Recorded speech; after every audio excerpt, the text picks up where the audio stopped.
Yes, yes, yes, yes. Good evening again. We are live for our very second uh podcast of the day. Yes, I told you there will be some days where we're going to have three, even four podcasts because some of the top level speakers that we plan to bring you on this show, they're very, very difficult to pin down.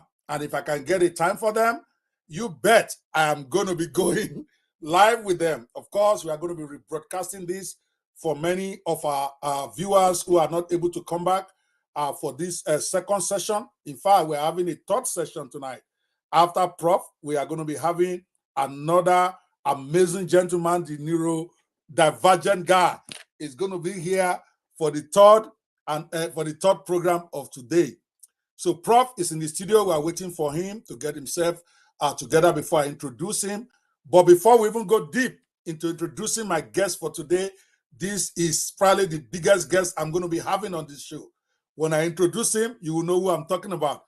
But before we go into that, I want to show you a video of our summit that is coming up tomorrow, Tuesday, Wednesday, and Thursday. We have 12 of the biggest names in the AI space who are going to be coming in to speak for 3 days and to teach 75 minutes at a time. All day, 10 a.m. New York time to 4 p.m.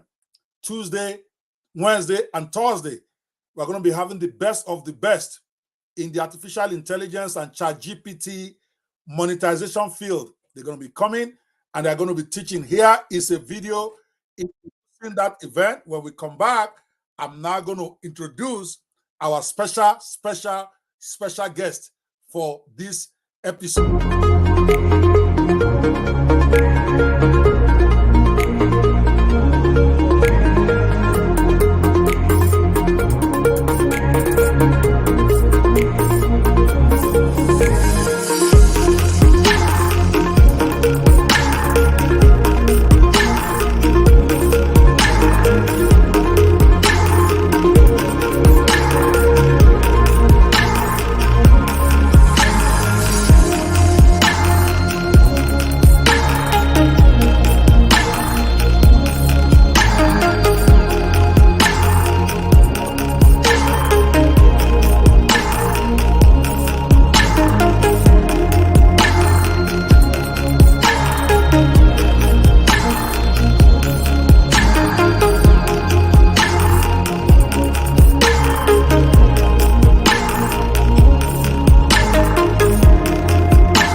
Awesome. Welcome again to episode 2 of today, where we are the Fearless Netpreneur Podcast show, where we are going to be hosting one of the most celebrated Africans abroad. So many times we don't celebrate our own, and then the world celebrates them for us. The person today that we are going to be welcoming to this event is none other than Professor Chris Imafidon. In case you don't know who that is, there might be some people out there who don't even know who this man is. Let me tell you a little bit about him before I bring him up to the stage. Here is a man that I've read about many years ago about the exploits that his family is doing in Europe. But for some reason, I never thought or dreamt that at some point I will meet this person face to face. Somehow I was in Clubhouse, enjoying myself, being in a room, and then in comes this man, Professor Chris Imafidon. And then it still didn't click on my head that is the same Professor Chris that I had read about in all the newspapers about being the father of a family of geniuses, a family of 7 where practically all the children, 5 of them, did exploits. I'm talking about genius level, passing university grade courses while they were still in high school. And then somehow, of course, I reached out to him behind and we became friends. If I can call us friends, I call him my mentor because when a man has gone where you can only dream of going, It's difficult to just say it's your friend. So it's a friend as well as a mentor to me, especially in the public space. So Professor Chris is a man that I'm so honored and excited to be able to convince to come on my show that is just starting. I mean, Fearless Netpreneur show doesn't have that global reach yet. But for somebody like that to agree, okay, I will come on your show without any preconditions, without telling me, give me a link of your show, let me see how popular it is. I was very, very grateful and very, very appreciative that this man took me. He doesn't know much about me either, but he decided that he's going to give me a chance because I'm an African like him, or that's how he even is with everybody. I noticed after watching him a few days on Clubhouse. But who is he? Just in case you don't know. He's a world-renowned advisor to monarchs. You had that right. Presidents, corporate leaders, and governments. Professor Chris Imafidon is also the patriarch of England's most brilliant family. That's not my words. Those are the words coined by European newspapers and organizations. He is the patriarch of England's most brilliant family. He himself is a multiple Guinness Book of World Records holder. Remember the day we were all celebrating that lady that made it to Guinness Book of World Records for being the biggest time to cook or longest time to cook? We have really not celebrated Professor Imafidon, who is a multiple, I think he's a 4 times world record holder in the Guinness Book of World Records. And he has been named as one of the top 100 most influential leaders in UK in the last 100 years. Again, this is not from me. This is not from him. This is from the organizations who do this stuff.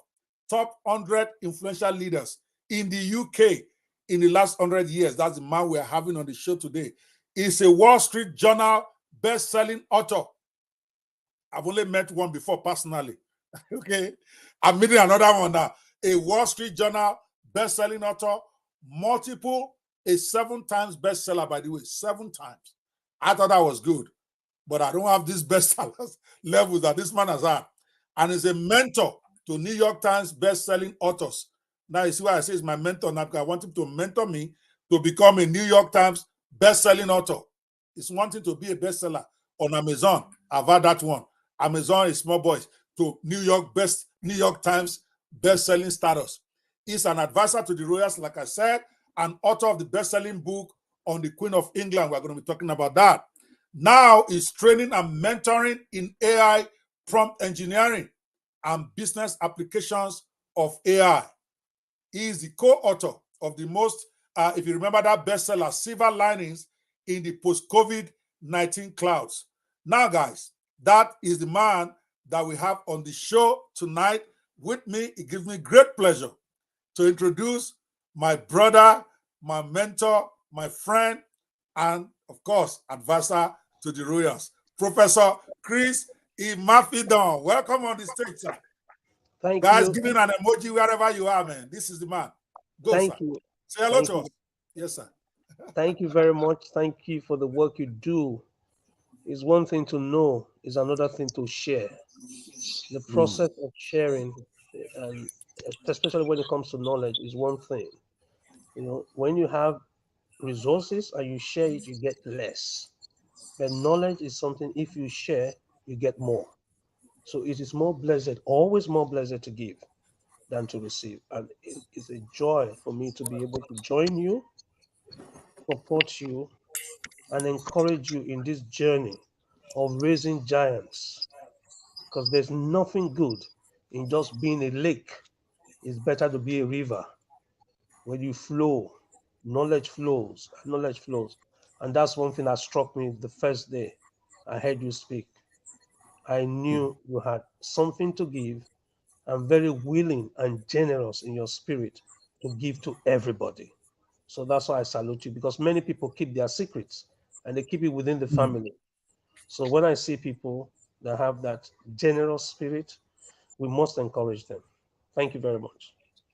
Thank you so much, sir, for coming in. Probably if I had even gotten all your resume before I invited you, I might have been intimidated in coming to invite you. I didn't know enough, so it was my good luck. I only knew a bit. I'm like, this man must be on my show. The more I now research, I'm like, oh my God, this man agreed to come. So thank you so much again. You also give. I love your spirit. Is why I've forced myself to be close to you, because I see the way you come and you just give and give without any ears, without trying to be pretentious or trying to pull your weight for people to know who you are. It's only when they search that they see that this is the man we're talking about. So we're going to have a great time today, Fearless Netpreneurs. Today we are going to have a great time with a great man. And I'm going to divide it into two. I don't know how long I've got, but there's a part of him I want us to take first. The part about the children, about education and all that, because I felt that would be most impactful to more general people. Then we're going to then go down to the AI and technology part. Of course, when this is over, I'm going to be doing a lot of promotion of this particular broadcast. I'm going to be spending a lot of money promoting it, because I believe it's going to be a special blessing to somebody out there as we go into it today.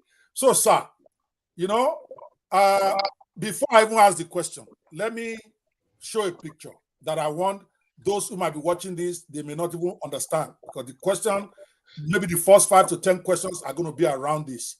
But I want to show this picture. While investigating a prof, as I always do, everybody I want to bring on my show, I go deep into them so that I can have my own impression about them before they come. I saw this picture way back in 2002, guys. 2002, that's 21 years ago.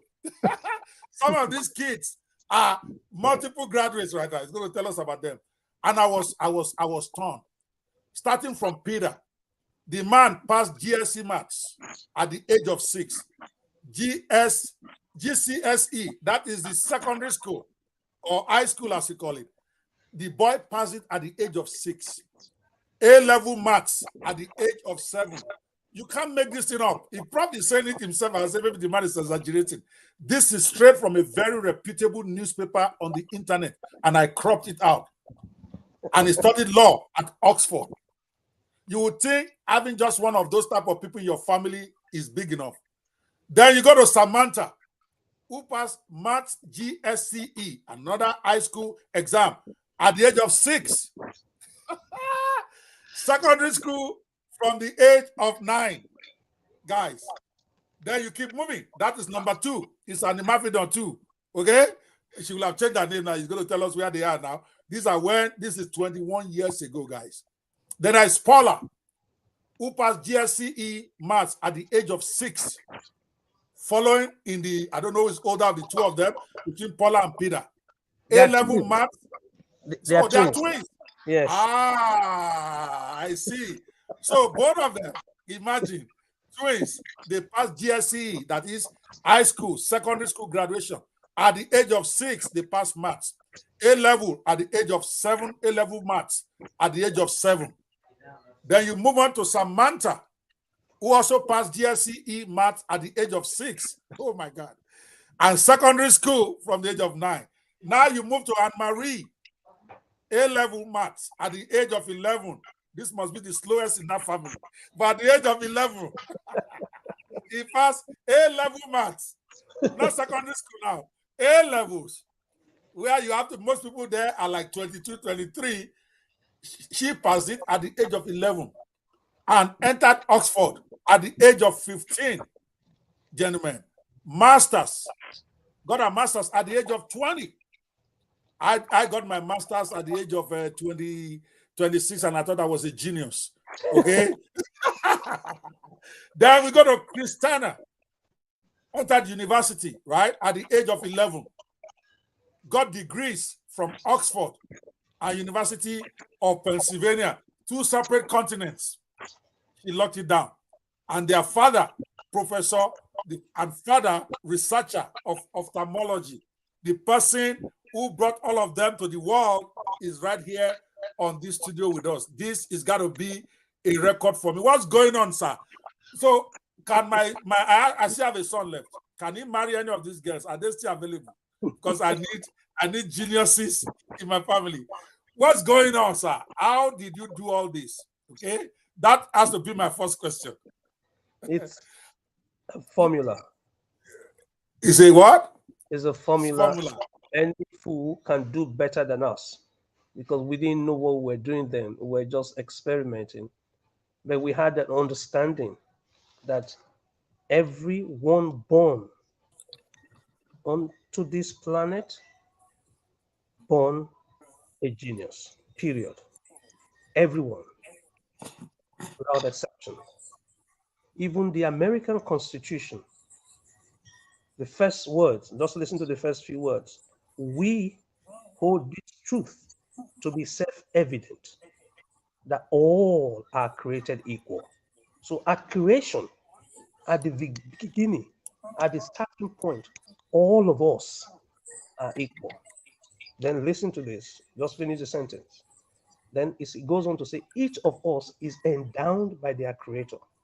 That means every single child born on planet Earth has deposits of genius in them by their creator. So it's not a function of which tribe you come from, which country you come from, which socio-economic background you come from. No, it's not. It's a function of the fact that Ford created this car and put inside it the Ford engine, or Volvo made this car and put inside that car a Volvo engine. That's why the car can move. Boeing made this aeroplane, and inside the aeroplane, it endowed it with a Boeing engine. So once that engine is inside Boeing, it can fly. So you that is listening to me today, you were also created a genius. And your creator, whether you like it or you don't like it, before he pushed you out of the manufacturing plant, he put an okay sticker. Before you came out of your mother's birth canal, you were okay as a genius. So what we need to do as society, and what the reason some of you think you are not a genius is this. I had orange earlier. So my orange is a fruit. If I express it, the juice comes out. So these children are express their genius, but you have had your genius suppressed by your school, by your society, or by your environment. Because if you have 3 seeds here, if you put one seed on this table, another seed in the garden, after 3 weeks, the seed on the table will stay exactly the same because the environment is hostile to it. But the one in the garden will germinate. So these ones were given the environment that is optimum. They were given the tools that is optimum. They were allowed the technology that was optimum. So they were able to express their genius in various areas. That's the truth. And we have replicated this in Chinese children, Japanese children, Filipino children, Russian children. So children that are not biologically linked to us have shown some degree at different levels. It's just that as a family, we were the first and only so far to have been able to express it this early. But I know your son. I can take a bet against you now that your son is a genius.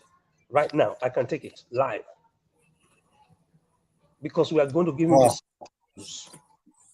We are going to expose him to the same environment. So this is what I'm saying. If I hit Guinness record, you must hit twice as much. If not, I'm a bad teacher. If I was able to do it for my children, I must do it for my neighbor's children. And you are my neighbor. Doesn't matter what zip code you live in or how far your neighbor. You are my neighbor electronically. So I must give your son the capacity to be able to speak 15 different languages. Because what that story didn't say is that Anne-Marie spoke 6 languages fluent before she left elementary school. 6 languages. In addition to being able to play 2 different musical instruments. This is in addition to being the captain of the netball team. This in addition to being able to do algebra. So you can see all the things they were doing. It was not captured there. Peter was a champion, a counting champion in 400 meters. In addition to being able to understand university level mathematics before the age of 8. In addition to being a choral scholar at Oxford, choral scholar. Choral scholar. That means he went for a competition for singing. They call it audition. And he played 2 different instruments. Can you imagine that? Sport, music, then academic. Why? Because there is a formula that if you follow it, I'm sorry, whether the teacher give you a D or they give you an A, it doesn't matter. You will express your genius. And I'm pleased to work with you. Or anybody that is listening today, it doesn't matter what your geographical location is. We must reverse the churn and make sure that we live out to the true meaning. I'm not the biblical evidence of Daniel. Scientifically, there is a brain cell, and there are a million of such brain cells that we carry. One brain cell alone, one neuron, has a computing capacity that is superior to that of NASA, scientifically proven. So when somebody says we're wonderfully and fearfully made, that person is understating your uniqueness. Thank you very much. Interesting, sir. Yeah, we're getting a little bit feedback from you. I don't know if you are on so many, because I know that everybody wants to simultaneously. So you have to shut some people out for me. Maybe mute yourself on the Clubhouse rooms you are in, even though you are not on the main Clubhouse room right now. We are live on Clubhouse at the Business 360 Club. If you can join us there and just mute me and yourself there so that people can engage you in questions after. That would really be nice, because there are people already in the Clubhouse Business 360 Success Club room on Clubhouse, and I know they'll be waiting for you. So if you can join us there and then maybe mute yourself and myself there so that they can all hear through my microphone. We have people on Gist House also right now who are listening to you, and we are live on LinkedIn. We are live on Facebook. We are live on YouTube as well as Twitter. Yes, for those of you just joining us, we are live with Professor Chris Imafidon, the father of geniuses. He's a Wall Street best-selling author, Wall Street Journal best-selling author 7 times, and he's also an advisor to the Royals. That one I'm going to come to in a minute. So I want to take him on a little bit, because he keeps saying this thing that everybody has geniuses in them. All right. And I'm beginning to believe him, because I've had him say it so many times. But the reality is that I've been blessed. My kids are pretty good, although none of them pass university level courses at the age of 6, but they are trying. But there's a lot of people that our children are suffering. So you are saying there's a system that people can use to raise the level of their kids, regardless of whether they are recognized as geniuses right now. You are saying geniuses is in them. You are insisting on that. We are going to test it too, Daddy. We're going to test this thing. Eh? Is that what you are saying, sir? All right. Okay. All right. Let me ask a few of those questions, okay? Because not everybody will be able to. How I put it now? They said they can't hear me on Gist House. Let me exit and come back. I don't know what's going on in there. Even to exit, I can't see. Sorry, guys. I'm trying to exit here. I'm not seeing that. So just join us on any of my Facebook pages or come to Clubhouse if you can't hear me well because I'm trying to. Oh, I see it. I can exit and come right back. Okay. Sorry about that. All right. Hopefully you can hear me now. Olufunke and King Glue and Ambassador. Can you guys hear me well on Gist House now? Okay. They said they can hear me now. Okay, great. Okay. Yes, so this question, what strategies? Okay, just to give us a couple. I know you can't teach everything online right now. Maybe a couple so that people can begin to have hope. Maybe they start looking for you. What strategies did you employ to nurture and develop your children's intelligence from such an early stage, then be able to also replicate it in other average people? I read up about you. You actually did do it with other seemingly average children. but you turn them into geniuses overnight. So, can you share some of that with us? Okay, it's not going to be overnight. Okay. Before you deliver the child, there are specific musical exposure that you must give your wife. Baroque music, classical music, is before birth. Now, in the first year of existence, get a toy piano, toy one, plastic one. Get a toy flute. Get the older child that is 2 or 3 years older to play this instrument to the baby for the baby to see. The baby will now know that sound production coming from a string instrument, any string instrument. Sound production coming from the wind instrument.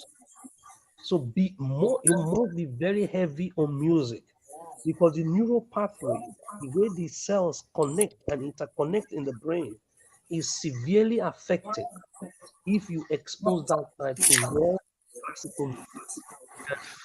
So this is why I'm so annoyed with the school system when they make music popular. That learning takes place because of the neural wiring, neural network. And they know one thing that affects your logic is the neural network. Another thing that affects your memory is again music and the neural network. So today, I'm not saying you play music like the top musicians. No, I'm saying exposing that child to music early trains the brain cells in the logic of mathematics. I've done this severally. When they told me that a group of students they are underperforming in maths, I didn't teach them maths. No, we put them on a string instrument program and put them on a wind instrument program and explain to them the genius principle. Without interaction with them, their grades went up after 9 months. The teachers came to tell me. So remember, it's the teachers that assess them, that work with. The teachers came to tell me that, oh, what is it that I did? Did I teach them any extra? And ask them, did I teach you? No. It's letting them fly. Because before you clip their wings, now you've released their wings.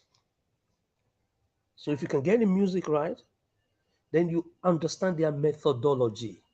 You see, I showed you twins now. I have a set of twins. The way one twins learns is different from the way the other one learns. You must establish what that child likes and how he likes or she likes it. The school system gives 30 students in a class the same textbook. My heart bleeds. Why would you give all 30 the same textbook without finding out whether they are left-brained or right-brained? Very easy for you to find that out. If you give me a 6-month-old child, maximum 9-month-old baby, I can tell you, just observing the way the baby eats and the way the baby plays, I can tell you right now whether it's left-brained, that means very analytical, has eyes for details. You will see some children, when you come to their house, you put your phone down, before you know it, they picked up your phone. They've never met you before. They've never seen that phone before, but they picked up your phone. And what are they doing? They're already trying to access your data in your phone. Or their mother is cooking in the kitchen, they are watching their mother. As soon as their mother moves out, they move in. It's so easy for you to pick out the destiny of a child. So easy. Because they are raw, they are uninhibited. And don't impose your own on them. Discover what is in them. Remember, the central thesis here is that they were endowed.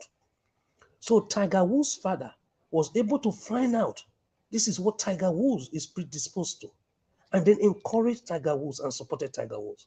Serena Williams' father was able to find out what Serena and Venus Williams were interested in, and then encouraged them. But if you had made Serena Williams to play golf, there will be trouble. or make Serena Williams to sing like Beyonce, then there'll be trouble. You're putting a round peg in a square hole. So before they go to school, establish their predispositions. There is something they like. You know there's something they like. When you tell them go to bed, they start crying. Why? They are doing what they like. This is the observation. Just look at children.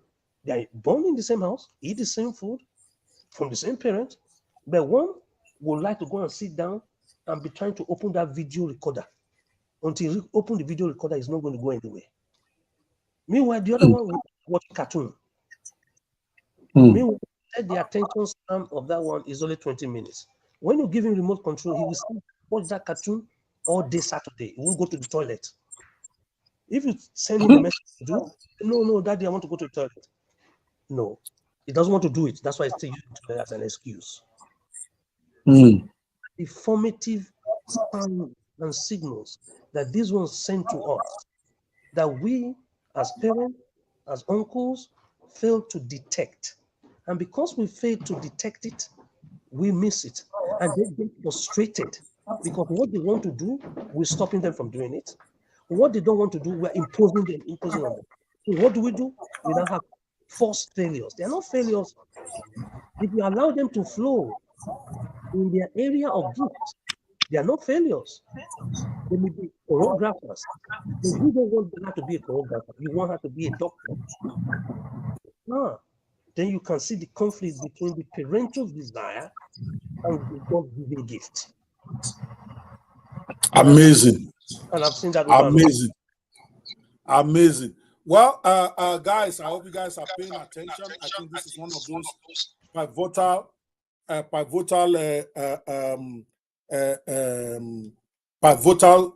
podcast. Okay, he says something very fundamental because all of us love our kids. All of us want our kids to excel. And I'm trying to draw him out to actually share some of these. If somebody's done it 1 time, 2 times, 3 times, 4 times, 5 times, and then they challenge him that is because his children have special brains. And he said, no, give me a regular guy, even above a below average person. I can make them do the same. And then went ahead and did it. Because that's what I was reading in the papers. You better listen to what he's saying. The first thing he mentioned, he said, even before the baby is born, for those of you just getting married, I'm repeating him because his reception is very poor. I don't know where he's at. By the way, Prof, you may not know we are not receiving you well. Your stuff is grainy and all that, but I will repeat, don't worry. The man said, number 1, music, while your wife is still pregnant. It sounds like a joke, but I've read it somewhere too, but I didn't take it serious, that there's something about music. He said, when the child is also very young, before you even start talking, get a toy piano. And if you have an elder one in the house, an elder child to that person, to try to play the music, the piano. Apparently, there's some kind of neuro, whatever that gets awakened. If you listen to music, he didn't say go and play Olamide for him. He didn't say go and play Gbese. He said piano. Listen to him implement. Like they say Yoruba language. You have to do the juju the way the talisman told you. Otherwise, the juju will not work. If you go and be playing Gbese and Burna Boy for your child, you're on your own. He said, piano. Buy a toy piano and let them be playing. I'm very serious here. I'm going to be an advocate. I have brothers who still have young ones. I have nieces. I have daughters that are going to... My daughter just got married. I'm glad I'm getting this. I'll be all over her. She's cool. I mean, she also did great in her college, but I want her child to pass high school at the age of 6. Why can she not? I will tell her, let me go buy the piano. Now, Grandpa, go buy that piano by myself when it's time. So use piano. And then he said you need to also pay attention to learn how each child learns. We don't pay attention. I didn't even know there's anything like that. But you are right. If you look at it, the way everybody learns is different. I wish I knew this. My first son doesn't like to read, but he can listen to anything. He can watch anything. So we are trying, but the school that they sent him to, he has to read. There was a time I was trying to get him to get into novels. I would take him to the bookstore along with the other kids. Tucker would jump at books. Michael will, but he doesn't want to read. He's very reluctant. So, Prof, you are correct. He will look for one excuse not to get that book. He will look for, but it never occurred to me that this is indicative of how this boy likes to learn. So instead of me going to buy audio books for him or buying him video training, I was forcing him. He did okay, but it probably could have been a big, because now that he's well grown, he's 37, 38 now, I see that this guy is over intelligent even, but his school records when he was like that 12, 14 wasn't impressive to me. I wanted him to be first. Yeah, he might come third, fourth, but I get upset. So guys, learn that. See, I'm repeating deliberately in case you guys didn't hear well on Gist House or Clubhouse or wherever you're watching this. 3 things that he has mentioned. Music is critical. Classic music especially. Play it when your wife is pregnant. Play it for the child when the child is early, very young, before even 9 months. Number 3, make sure you get a music instrument, especially a piano. Okay? He said for the older child to play it. He hasn't explained why that should be older child. I'm going to ask him in a minute. But if you have an older child, maybe if you had the first child, it's your second child, get the first one to play that piano for the baby. And then learn, take time to study. Maybe you have to do research because you can't give us everything on air now. How to discover the learning pattern of your child. That is very critical into helping them grow. A child that likes to listen to audio is not likely to learn as well if you put text in front of him. The one that likes text, just like now, me, I don't like learning through video. For instance, even till now, I like to read. So sometimes when I buy courses, I want to transcribe it to text because I have to read it with my 2 eyes before I will believe it, before I can follow it. Okay? So some people, text bores them. They don't want to read text. Thank you so much, Prof, for sharing that. Before we move to the next question, I wanted to clarify, sir. Okay, it looks like Prof is engaged, but I want to clarify if possible. Is there a reason why you recommended the older child to be the one trying to play the piano to the younger child? Is there any, or just anybody? Because I had to say it twice. The older child, I thought maybe that might be significant. Go ahead, sir. It is called peer learning and peer inspiration. If you have somebody that is 5 years older than you, the way you relate to the person is different from when the person is 2 or 3 years older than you. So if it's your first child, therefore there is no older child in the house, go and look for a cousin. Go and look for a nephew. Go and look for a niece. Let them come and meet them during their birthday. You will see that the way your first child will interact with their niece or nephew is different from the way they interact with you, the adult. And it's different from the way they will interact with your neighbors.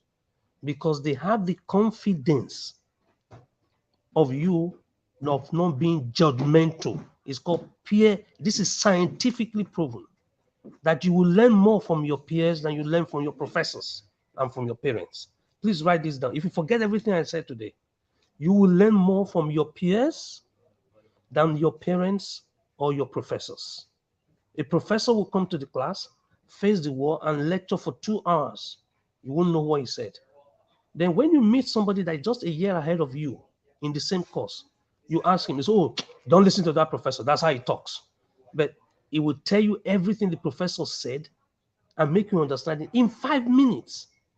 Meanwhile, you listen for 2 hours to the professor who is a double PhD, a double DSc, has written all the books.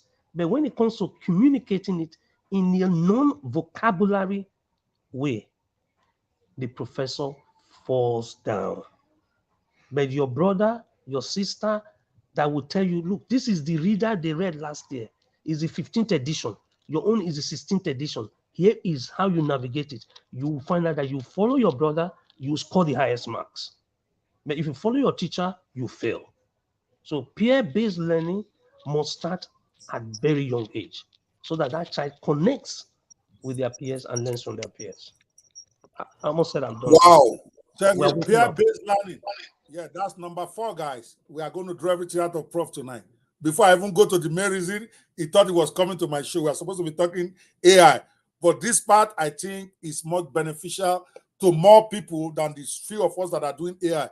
Because when I was digging into him and I saw that this AI has helped literally hundreds of thousands of children in Europe, I felt we are going to go over this one today again. I don't care if he's tired of talking about it. Today we talk about it because it can save a lot of lives. Peer learning. And you are right, sir. Some of us are getting this. I didn't even know that that's what happened with my daughter. My daughter had written a book at the age of 13, okay, by herself when she was 13 years old. That was 2 years ago. She wrote her first novel called Shattered Windows, okay? So, and I'm trying to encourage her to not do the second book. I was so proud of her. I was so excited. We published it on Amazon for her, and she made some massive sales. When I gave her the money, she didn't even know what the value of that money was. It was too much. So now I'm trying to encourage her that, hey, maybe this is this person's direction, okay? If she can be a celebrated author before she's 20, as her life might be set, she might not even need me. But I realized that I was having a challenge. She started writing that second one, but she was now struggling with, because when, and I think I made a mistake when she told me when she had finished the book. I didn't know she was writing a book. I was just taking her to school one day. When she was 13, she just said, Dad, I just finished my first novel. I almost fell out of the car because she's the last person I would think is writing a book, okay? I'm a book guy, but she has been more into entertainment type of thing, doing videos about dancing. So I didn't think she was a writer. So I was so flabbergasted. Then, now when she finished, she now told me she only had one chapter, that she was thinking about how to kill the lead character. That she feels that, so I was not saying don't kill the lead character.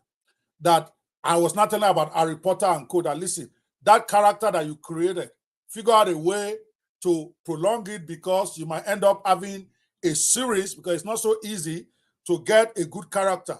Okay, that if this your first book hits, then you have a series you can run. So she thought about it. She argued initially, but if not, say okay, she will.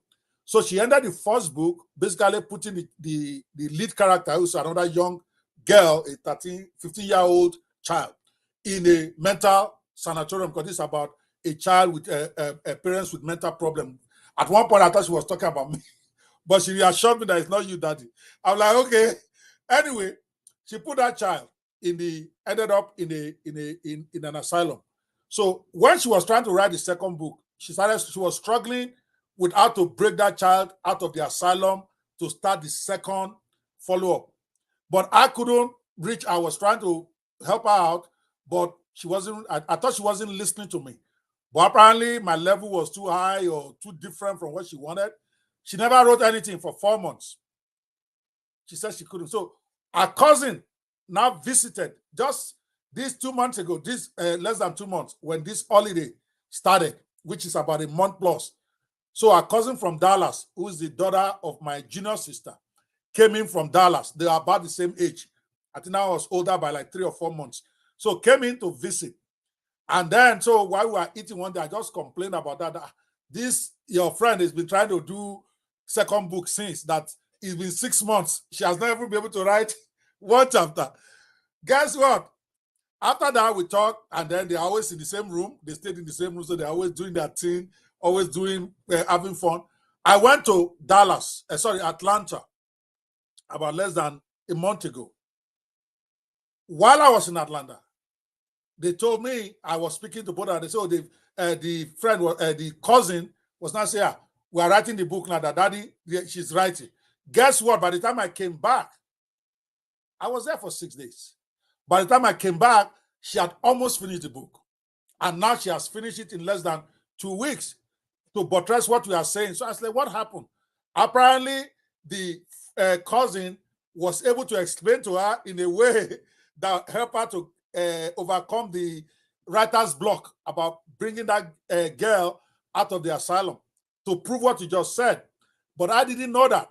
Now that you have said it out now it makes sense. So guys, what Prof just said is that peer learning is something to encourage, especially if your children have good friends. Of course, you have to monitor the friends, obviously, or if they have an elder in the house, maybe you have a child, then another one that's just 2 years difference. You want to encourage them to do stuff together. Prof, is that did I explain it well? what you just said, Prof. Absolutely. I'm almost moved Okay. here because we must distribute this knowledge to every parent. Yes, Because I am. leads to Definitely. frustration, teenage rebellion, teenage pregnancy, all the things that we think is demonic. It's not. It's just communication. I'm blessed that she has such a cousin in Dallas because there are many more things like that when it comes to modeling, role modeling. That is why you saw in my case, the eldest girl seemed to achieve less because she didn't have a role model. She didn't have any positive influence. Okay, that's true. Meanwhile, the younger ones appear to have done better. It's not because the formula was being refined, it's because the formula was not executed for the first one. It is sad. That is they call them the anointing on the first one. That's what Yes. every parent on this call, every uncle on this call, every auntie on this call. Please, it doesn't matter whether you see them in the mosque, in the synagogue, in the church, it doesn't matter. Take ownership. Because if you make an impact in a child's life, that child will never forget you. Will never. 100%. I'm going to spread this far and wide. Trust me, Prof. That's why it's being recorded now. Now, it's a mark of how great your family is, sir. For somebody to graduate at the age of masters at 20, and we are saying it's slow. Yeah, that's When slow. most people, Because when most 50, people cannot get masters at the age of 30 or 35, no, they that's to tell you how awesome she is. Oh, no, she's awesome. People are even quarreling with her. How is it possible? Well, you are dealing with an Imafidon. All right, sir. Now, what advice, still on this topic, what advice will you give parents who want to support their children's intellectual development? I will couch that question. Okay, let me put that up.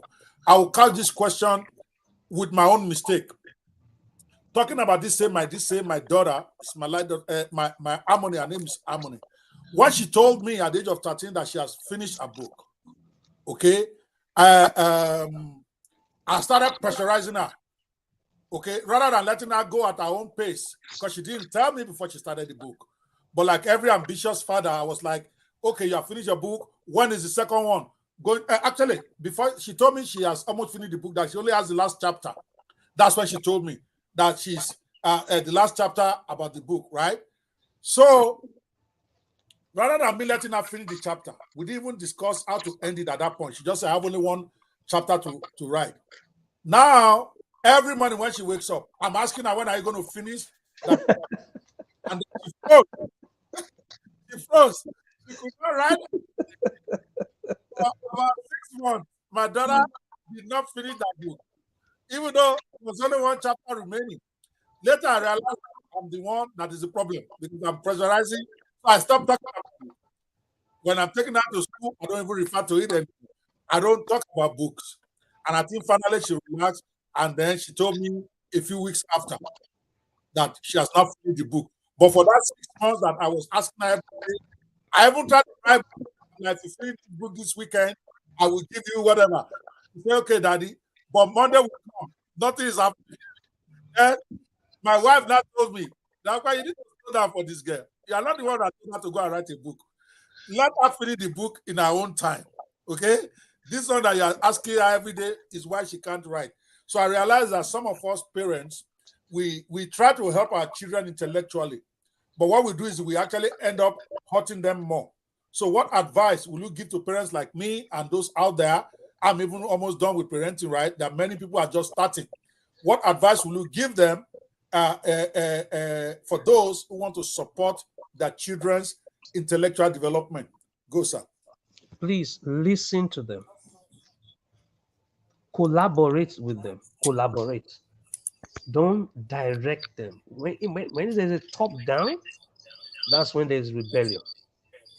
If you work with them in partnership, it's very difficult. I know why it's difficult. Because of your life experience, you think you have superior knowledge. That's true in some instances, not every instance. There are some things I cannot do today. I have to call my son. If I'm buying a new computer, I cannot buy a new computer and use it. No. I take the old computer of my son and then buy him a new computer.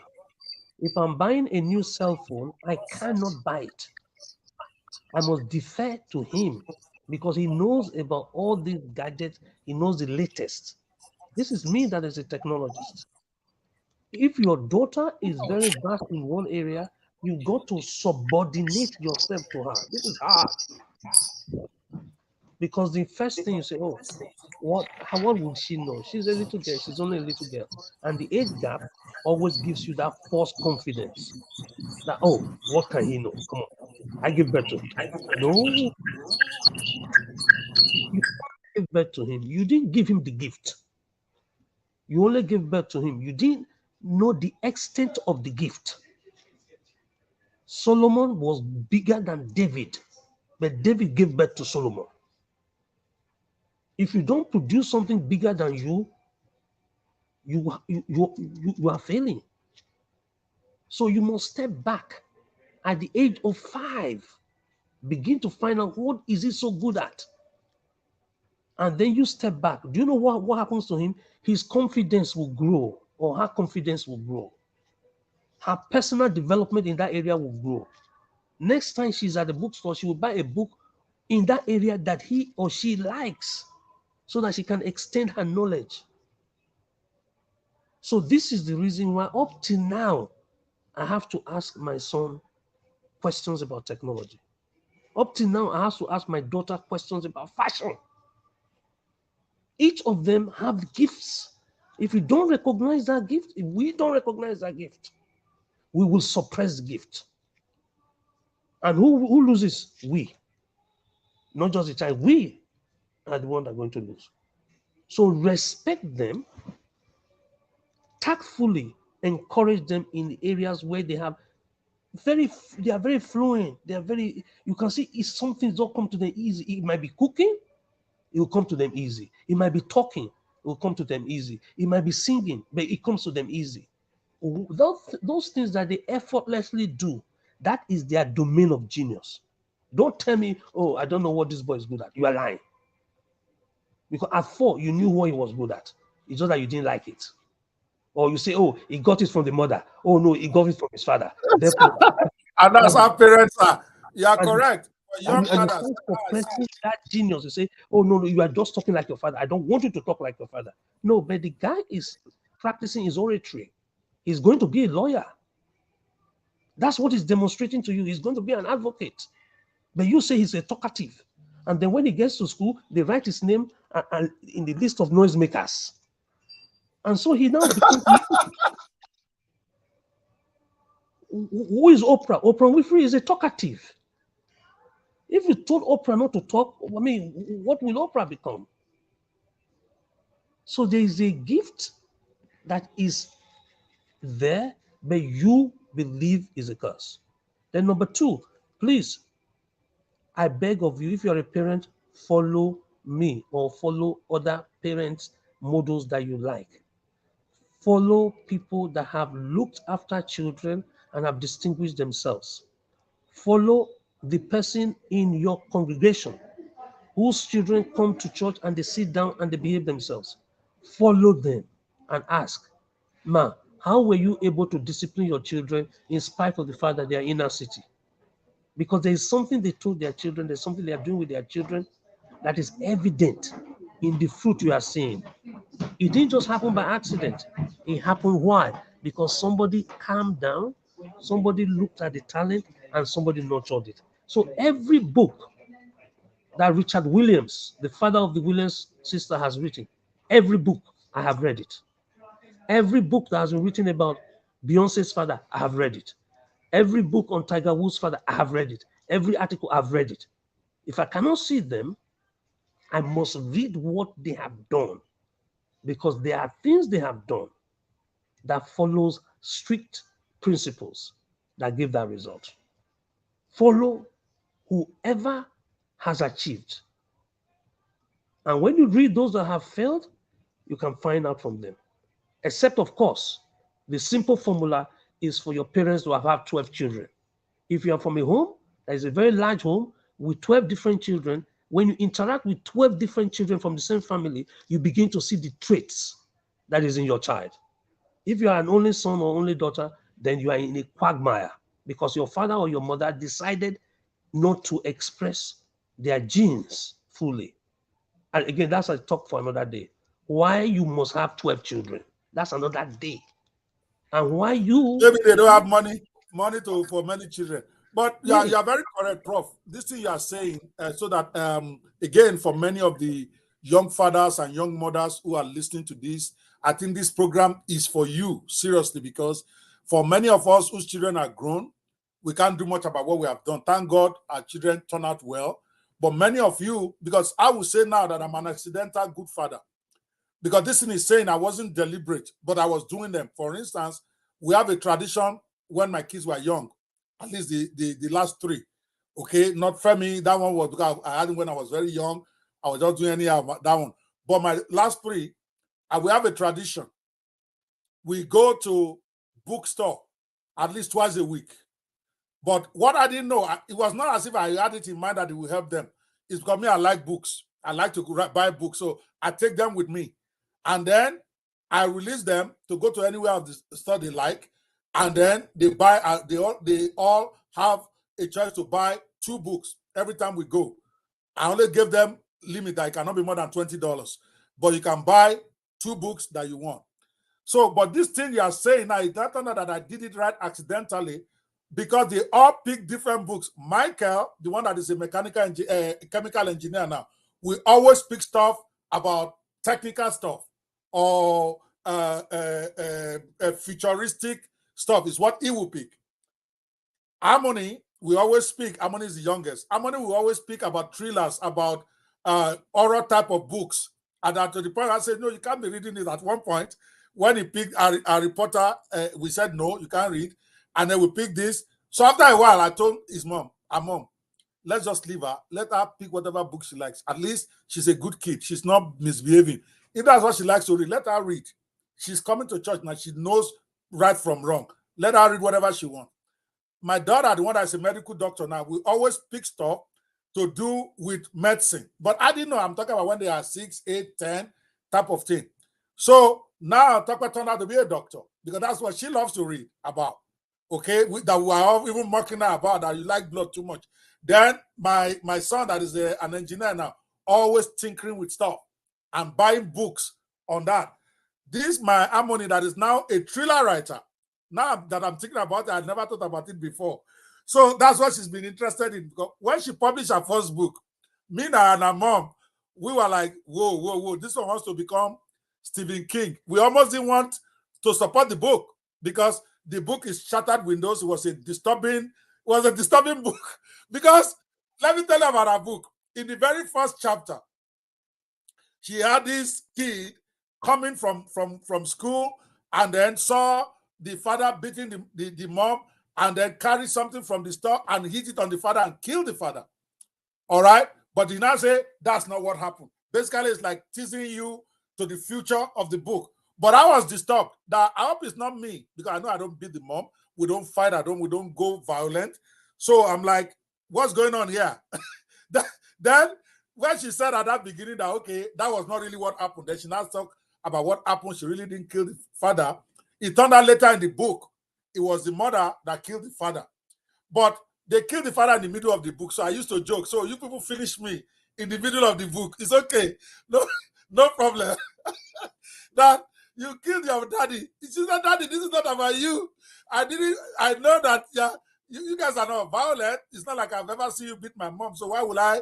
But it was a joke in the family that I have this girl, this one that she's writing horror stuff.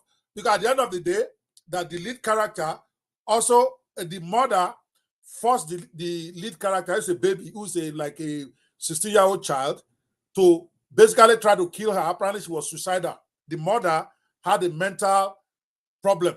In fact, she dedicated the money. Apparently, I didn't know she had a friend in school whose mother had mental issues. So I didn't know she was projecting, even though she denied it. So at the end of the day, she said she wants to donate the money from her book to organizations that help people with mental problems. So apparently the mother had a mental issue. Then I'm checking my wife again. I hope she's not right. My wife doesn't have mental issue. My wife is the calmest human being I can come across. So so I'm like, it can't be about Nikki. Maybe it's me she's trying to talk about. I'm not weird. But later we found out that she actually had an experience with a friend whose parent had mental issues. So she probably was very concerned because she really liked her friend, and maybe that's why she wrote the book. But I don't know. But she is tilting towards thrillers and scary thrillers. And I'm glad now that we didn't discourage her, because maybe that's what she wants to write about. Because that's what she has been reading. When you go to a store, that's what she will carry. And we say, you this girl, why are you reading this? But that's so why I'm asking this is important for people who are just parenting, not to be accidental. I accidentally encourage my children. In fact, they bought pianos. Now that you are saying this, when they are in school, we had pianos for them because they showed interest in keyboard. So the senior one, Tokpe, will play it, and then the junior one, Michael, was always very excited anytime Tokpe is playing. Tokpe is the older one, and she is the younger one. Both of them turned out very, very well. I'm not going to go so far as to say they are geniuses, but they're close because they're great. They are all A students, and they both graduated a year or two before their age. But the point is, it was all accidental. I could claim the credit, but the truth is, I didn't know what the heck I was doing. I just happened to have gotten lucky, is the way I put it now, because I love to read. So, what advice will you give them to be more deliberate so that we are not accidental parents? I could have made them to be drinker. If I'm a drinker now and I'm taking them to my bar, maybe that's what they'll be doing. So please, sir, give us a few ideas for parents who are young, who are still have kids that they're supporting, how to support their children's intellectual development in a deliberate way.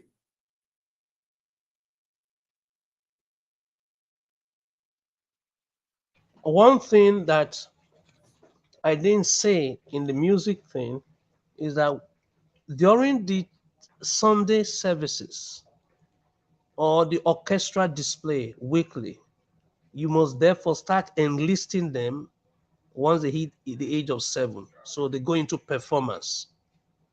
So they have the talent. They practice every single day once they start school for 5 minutes, first thing they do in the morning, and maybe 7 minutes last thing they do before they go to bed. And once a week or once a fortnight, they perform. If it's the church, they perform in the church. If it's a temple, they perform in the church. If they have regular performance, it will then take it from just musician to performers. Stage fright, you are taking it out. Self-confidence, you're putting that in. Self-esteem, you're putting that in. So even if the school report tries to undermine them, but because they know they get applause every time they perform with the orchestra, maybe you have a county orchestra, or anytime they perform in the church, maybe you have a junior choir, that thing is the fright of every human being. They say stage fright. Most people are more afraid of public speaking than death. So you have just killed that off by exposing them to come up on stage, perform to adults. That confidence will make them know that in mathematics you can make mistake, but you correct it. That confidence will make them learn new language because you can make mistake and you correct it. Why? Because when you are playing music, so you sometimes make mistake with the keys, but you correct it. When you're having a performance and there's one segment that goes wrong, you move on to the next segment and you correct it. Those are hidden skills that you are drilling into them without even knowing. Like your daughter that wrote the book now, you don't know what you've done in terms of publishing, because any essays she's going to write now at any level is going to be 10 times better than any of her colleagues. I can give you that 100%. All she's going to do is start back to, by the way, she's right brain. I just wrote that down. She's right brain. So please make sure that you develop that. Make sure that everything she's doing, you nurture it. It's like if somebody's right hand, you give the person the pen on the right hand. If person is left hand, left-handed, you give the person a pen on the left hand. If somebody is a striker and is a left-legged person, you give the ball to him on the left leg. So if you understand the way how neurology works, you understand that psychology, like they say in the game. So every parent, please understand this, because your child, or so-called child, it's not really a child, he's our child, he's a child of generation. The Yep. person given opportunity to mentor and guide has preferences, premonitions, and predispositions. Establish it and support it. And if you have siblings, you may see some of the traits that were in your brother, your junior sister, or senior brother, senior sister, re-manifesting itself in specific individuals that you now call your son or your daughter. And some of you, because you hate your big brother, you say, no, I don't want him to be like my big brother. It's too late. The genetic composition of your son will reflect your siblings. Thank you, or your daughter will replace your sibling. I hope that answers your question. But like I said, you can shoot questions to me after today. This is what I live for. This is what I would die for. Supporting the Yes, nation. thank you so much. You see that? So I'm glad to position the interview this way, because AI can come later. This one I can see is really blessing the young people out there, and I wish I had even been exposed to you when I was younger. My kids were younger. They would even have been deadlier. They are great now, and I'm very proud of them. But a lot of the stuff I did was accidental rather than deliberate. So those who are listening to you, they can be very, very deliberate. So what he said, one of the few things that I like to repeat him, because I wanted to sink in case you are listening on Clubhouse or Gist House and you're not hearing him well because of his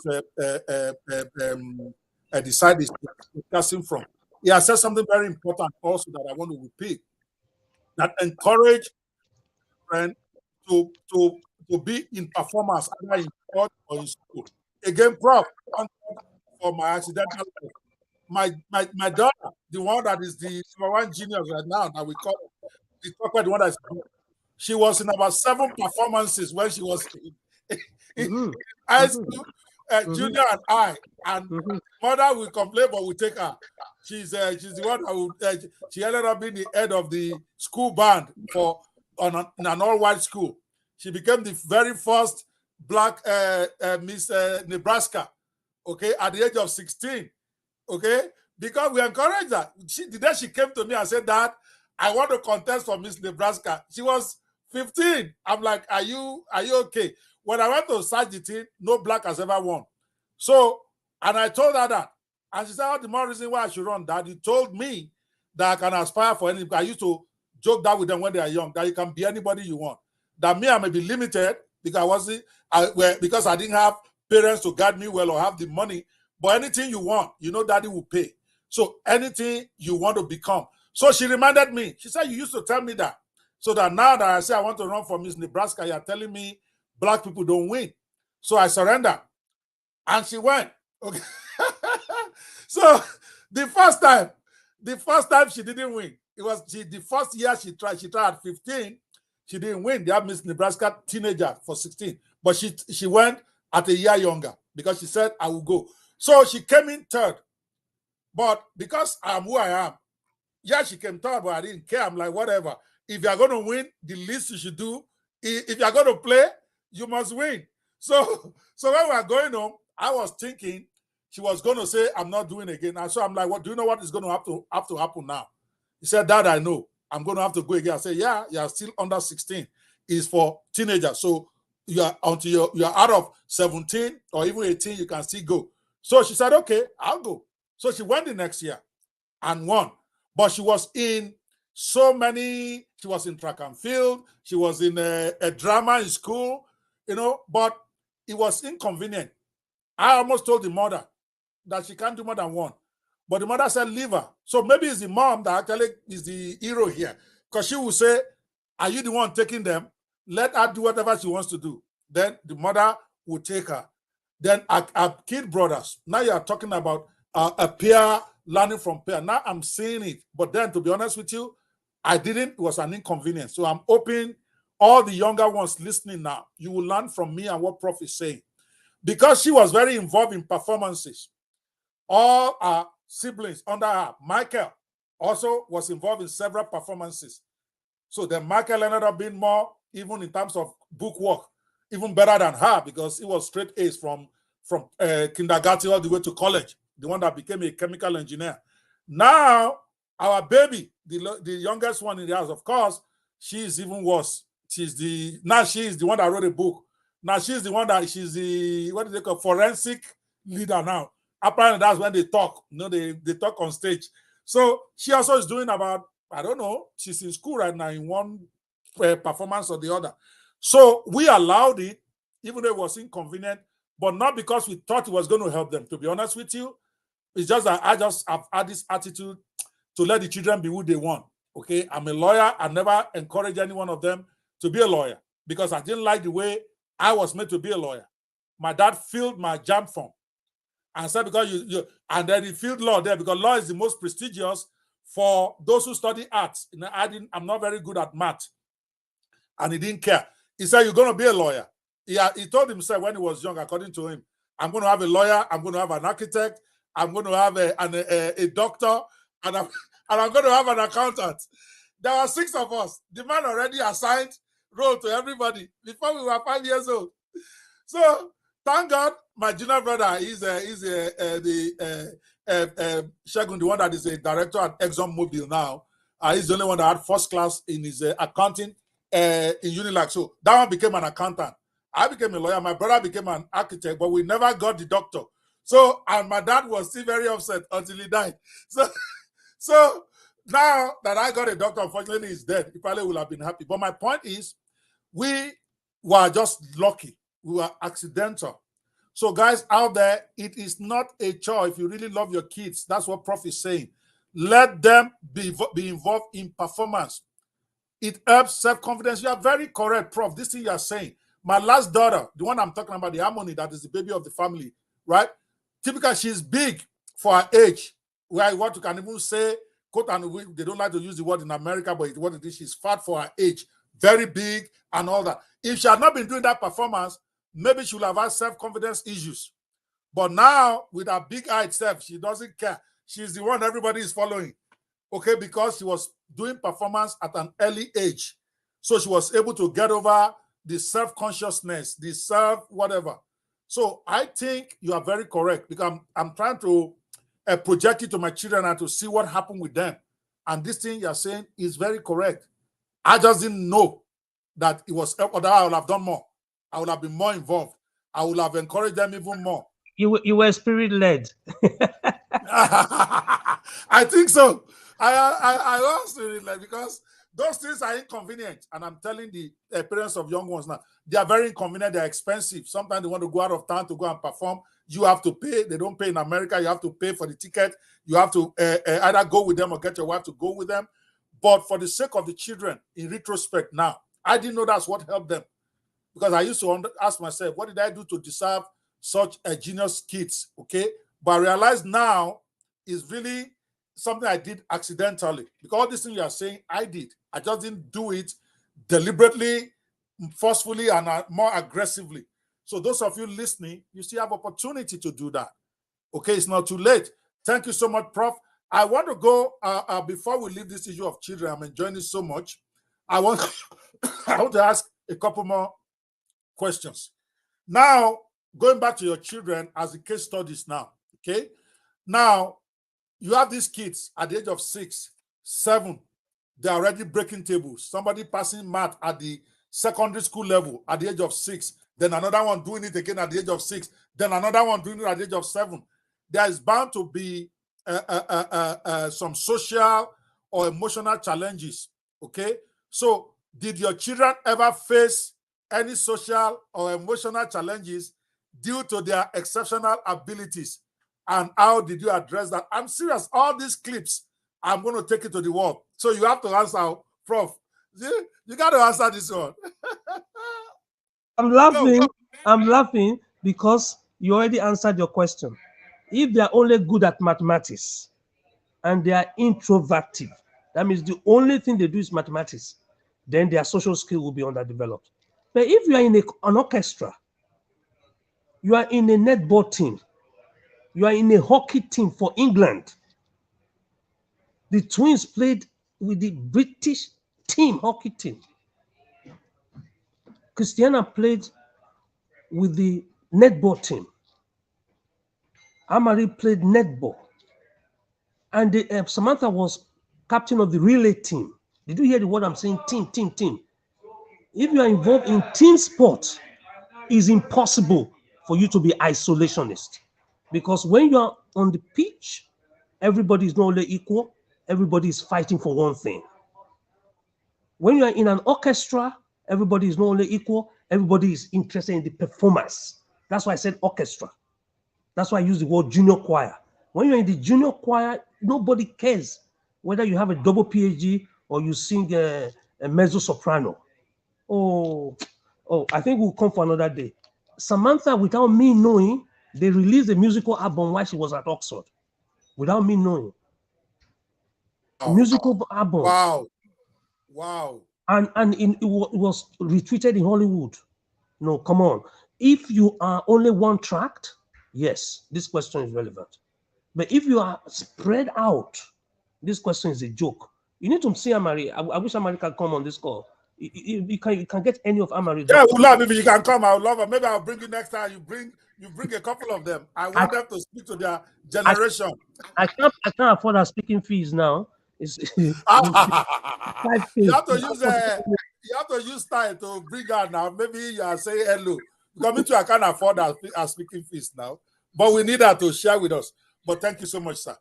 No, guys, did you hear that? Let me repeat what Prof just said in case you are not hearing well on Clubhouse and Gist House because of the feedback. Basically, it's encouraging you as parents to encourage your children to participate in team sports. Because when they are in team sports, it also helps their social skills. They are not going to be introverted. They are not going to be socially isolated. But if they are in the technical stuff like maths and all that, it comes with the territory. So I don't know. So they have to. How do they do? If what they do is this math stuff, how do you help their social skills? So there's no need. They should just be hard like everybody else. How do you deal with that? What did you say? I'm saying those who are doing maths. Yeah. I think they should encourage them to get involved in team sports and help their social skills. Is that what I'm hearing?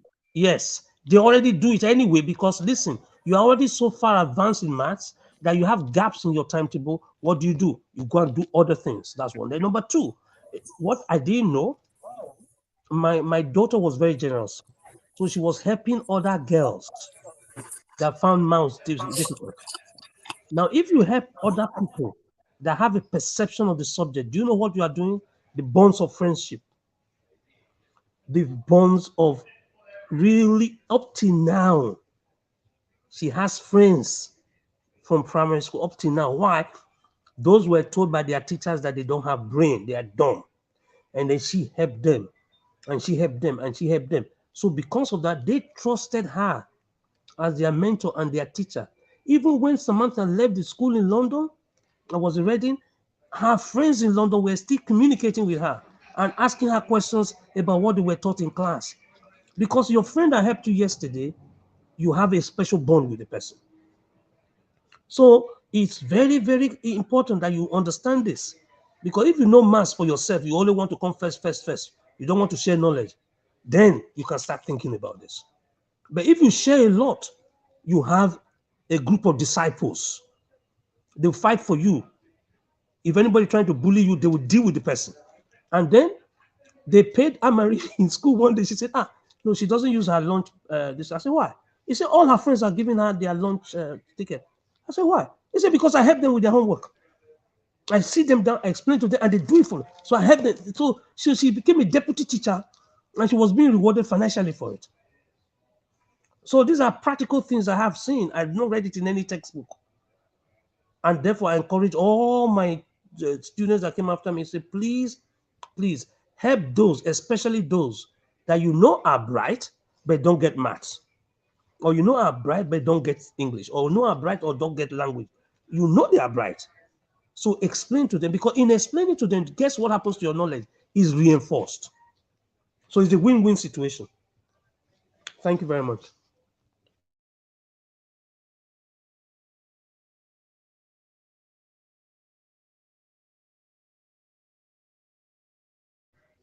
Your volume is low. Oh, sorry. Okay, yeah. I'm muted. I said, Prof, yes, I still don't feel like going to the business side yet, which is really why I thought I brought you. I want to stay on this children thing. This is your last question. This is your last question. Anybody that wants to... my last question. Okay, last question on this one. Okay. But I'm going to make it count. All right. You know, in our culture, when we have autistic children, and I'm asking this because I have friends who I know have autistic children, and I know they're trying their best and doing their best to make sure that children are happy and they still become the best they can.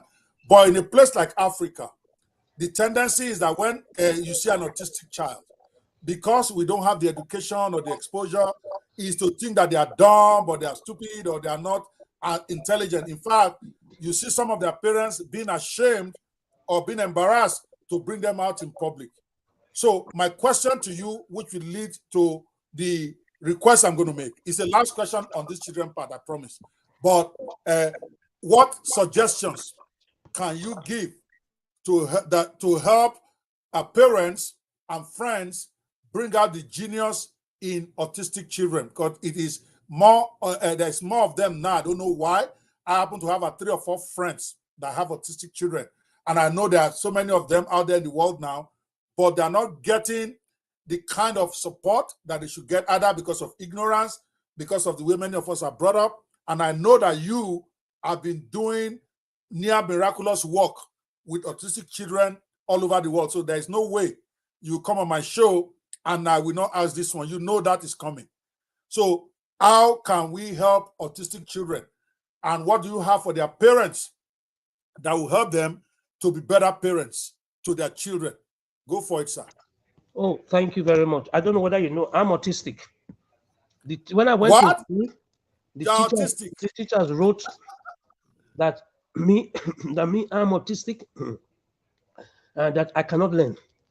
So when I got home, I told my mother, so do you know that I cannot learn? I didn't know what I was talking about. I didn't know I was looking for trouble. So my mother heard that. My mother called her mother and called my grandparents for reinforcement. So when my grandmother came and said, oh, they said you can't learn. I said, yes, so they said I can't learn. I'm sorry. She said, okay. When you took your first step, when you were walking, did you fall or were you able to walk straight? I said, no, I fell. I said, what happened to you? I said, I got up again. And then I fell and I got up again. I said, that is it, my son. If the first time you don't get any concept right, it just means you repeat the learning for yourself. You try a different way to learn it. I never knew that there was a Latin saying, which translates roughly to English, that repetition is the mother of learning. So if it's your desire to learn a skill today, and you read or you train in that skill, if you don't get it right the first time, you're just normal. Go again the second time, go again the third time. Another thing they did for me was this instrument, and I keep telling you this. Our so-called mental health issues today, including ADHD, all the deficit that we have is at the neurology level, is at the neural network. Can I beg all the parents of autistic children, just email me. I will send the long list of playlist of music. If you email me music in the morning, first thing in the morning, music lasting at night, you will see what will happen to that same child that you said did not have patience to sit for 5 minutes or was not socially aware of everything around.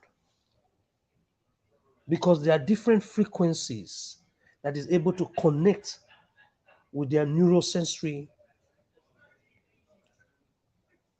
and dispositions.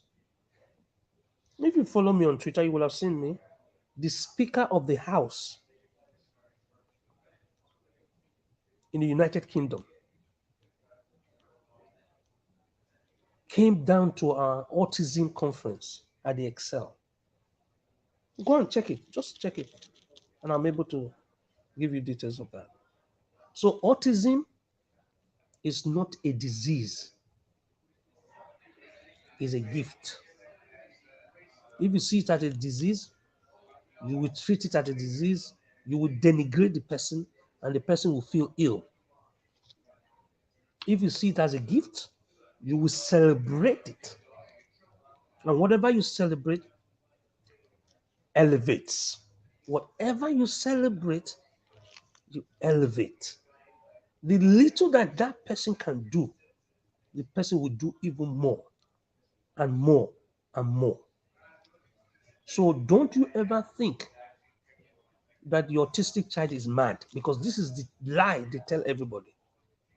That is a mental case, it's a mental, it's a small boy's madness. This is the silly thing they have.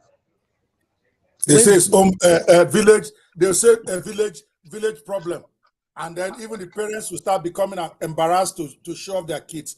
Please preach it, Prof. Please go ahead. Richard Branson is autistic. They have, all of us have so-called short attention span. Wow. The task is and boring and predictive. When the task is non-representative, unknown, indeterminate, guess what we'll do? Out of curiosity, we hold our attention and they will pursue it. So determine, there is something that autistic child likes. If he's drawing, please buy him pencil, buy him paper. Let him draw. If he's singing, then let the person sing. If he's not talking, he's watching, let him watch. The pace of development is different. So I'll award all the parents a PhD in patience. I'm awarding all of you now a PhD in patience. Do not compare that child with the second child or the third child or the other children. If you compare, then you get frustrated, because the pace of journey is different. So when you say the word autistic children, that word is wrong. Is autistic child, because each child is an individual. When you say children, is a collective noun that suggests that all 6-year-olds do this, all 7-year-olds do this, all 8-year-olds do this, all 9-year-olds do this. That's why I'm giving you a bag, big bag now, full of patience. And I'm ready to interact with your son or daughter that they say is autistic. I will interact with them. After 1 hour, you will not believe it. I'm talking of online interaction. I will ask them questions, whether they reply vocally or they reply with signs or they don't reply at all. I know what to do. So please don't treat it as a disease. That is the last thing. Don't treat it as a disease. You are not mute. You are not mute.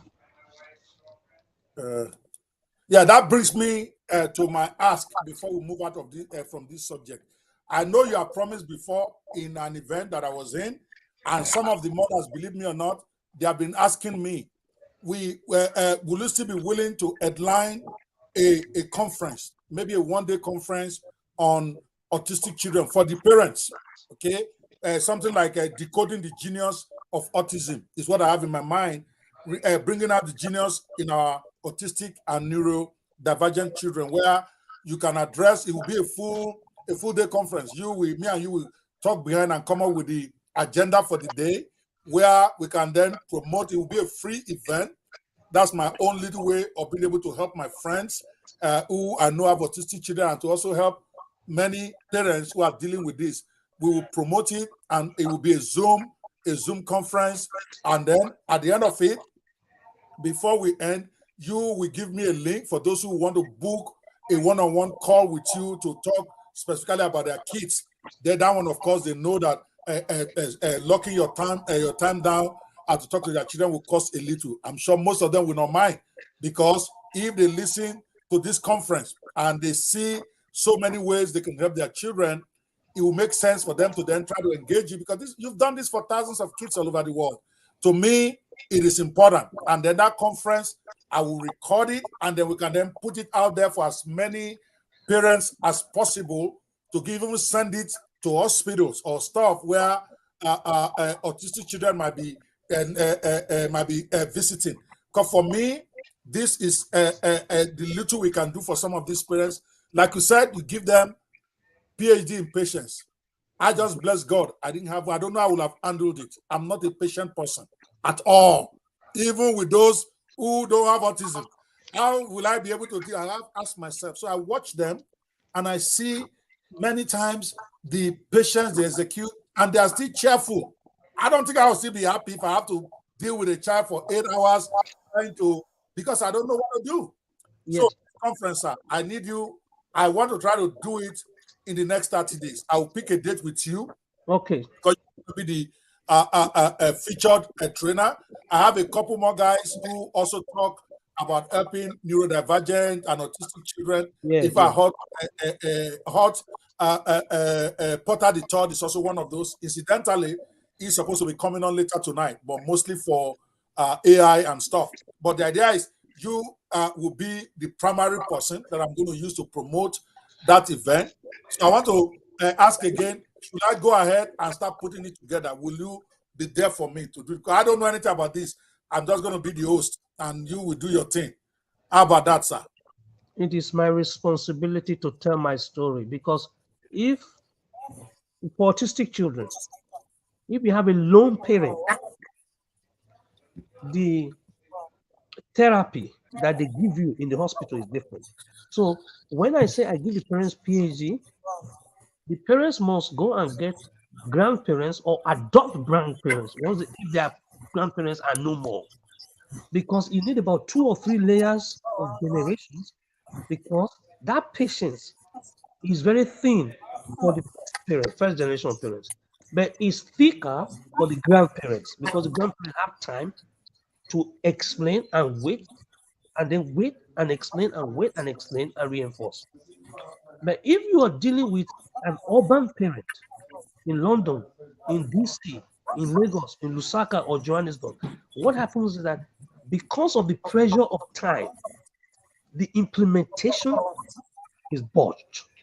But if you are dealing with a parent that has their grandparents living with them, or the child visiting the grandparents at weekends, or the child having access to a grandparent figure in the church, in the mosque, in the synagogue, you will see that when he's looking forward to one weekend, you will be surprised.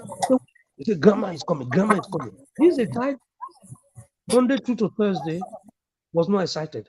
On Friday, because he knows that Saturday, Sunday is going to be with grandma or grandparents, the child is excited.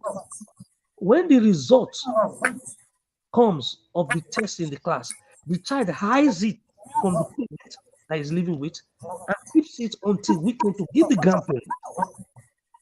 Because if the child knows that the grandparent will appreciate the progress he has made compared to the parent.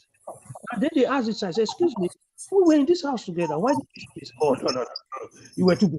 The child is smart. He knows that you're too busy. So he gave it to the grandparent. And when the grandparent then phoned the parent up to say, oh, congratulations, do you know that John did it? John? He was in the house. He didn't tell us. Did the school write it to you? Say no. It was John that brought the result to me in a sealed envelope. So he now has a second confidence in. This is the interconnection. That's why I keep saying that it's a gift to be celebrated. It's not a pathology to be treated. It's a good to be celebrated, not a pathology to be treated. Awesome. I wish all of us, we know that all of us, even those of us who have autistic children, we will understand that and be able to be much more receptive and helpful.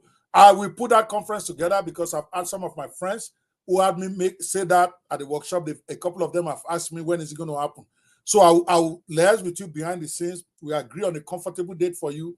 It's going to be an all-day conference so that we can promote it and get as many of the parents there and then we will record it, and it will be something that we'll put out there either for small amount of money or even free, depending on how you want to pursue that after.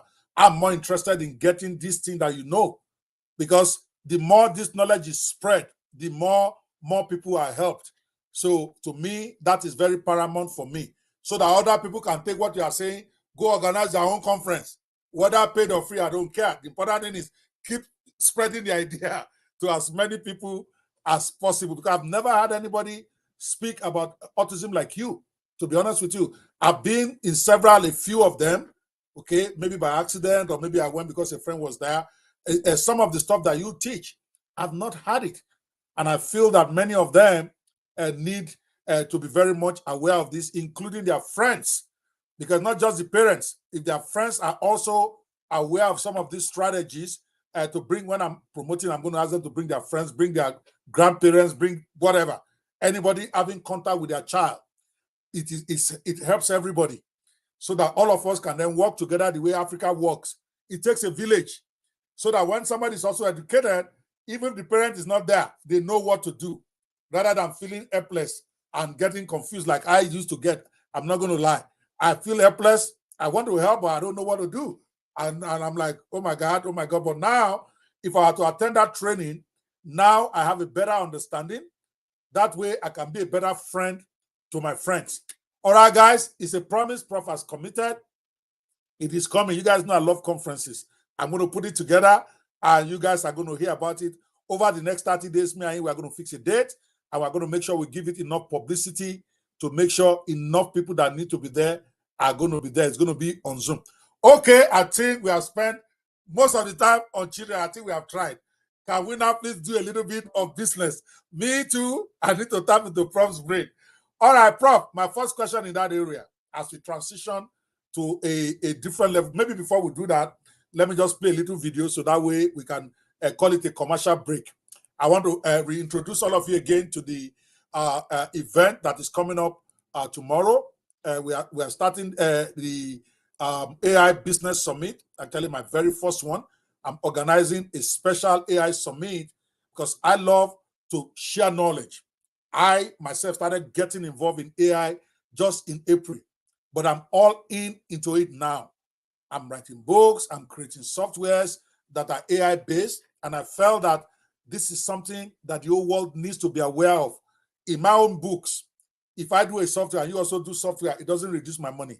If I write a book and you also write a book, it doesn't reduce mine. It makes all of us go up. That is the rationale behind this conference, where I carefully, over the last 2 months, selected 12 of the top guys who are not just talking about artificial intelligence or ChatGPT, but who have actually practiced it, who have used it. So what they are teaching from a point of experience, not theory. Prof that you are looking at here has had best-selling books that have been assisted with AI. He has been involved in artificial intelligence for a long time before many of us even knew what that was. So we put them together, 12 of them, for the conference coming up tomorrow, Wednesday and Thursday. It's called the AI Business Summit. And I'm going to play a short video on it. But before I do, let me just give you an idea. It is going to be covering practically every area of AI business, at least that I can come across. We are going to be having Prof, of course, is going to be there teaching you how to get your book to bestseller status, advanced strategies for turning your AI-assisted book into a New York bestseller. He is a man that knows road because he has been there, right? Somebody who hasn't been there can tell you theory, which is okay, but it is better if the person who is teaching you the theory has also practicalized it. So he will be here himself to speak. We have Luis Estrella, who is going to be talking about ninja strategies for creating and deploying profitable courses with ChatGPT in 6 hours or less. It may sound crazy, but he's going to demonstrate it because he has done it. I myself am going to be teaching on commercial book authoring business with ChatGPT, how to use ChatGPT and AI to become a profitable, prolific author. I'm going to be talking about that. We have Ifiok, the gentleman that created that software that I'm so excited about, the marketing blocks.io is going to be, that software is done over $2.6 million on it this year alone. Lots of people are using it to generate massive income for themselves. So it's going to be teaching you how to become a six-figure freelancer just using one AI tool. You got to be there for that. We have Hot the third. I always mix up his last name, but it's Hot Potter the third. He's going to be talking about how to increase your productivity and business profits by speaking to the AI like a boss. I'm giving you some of the topics coming up tomorrow, Wednesday and Thursday. We have a Colin Drummond who was on the show yesterday. He will be talking about strategies for monetizing your social media to get brand deals, with AI tools. Amazing, amazing. For those of you who are into social media monetization, you want to be here to listen to this gentleman speak. We are going to be having Rume Ofi. Rume was just also here today. He's going to be talking about AI revolution and the crypto wealth creation. He's going to be showing you how to use AI to turbocharge your cryptocurrency business. And that's exactly the topic he's going to be speaking on.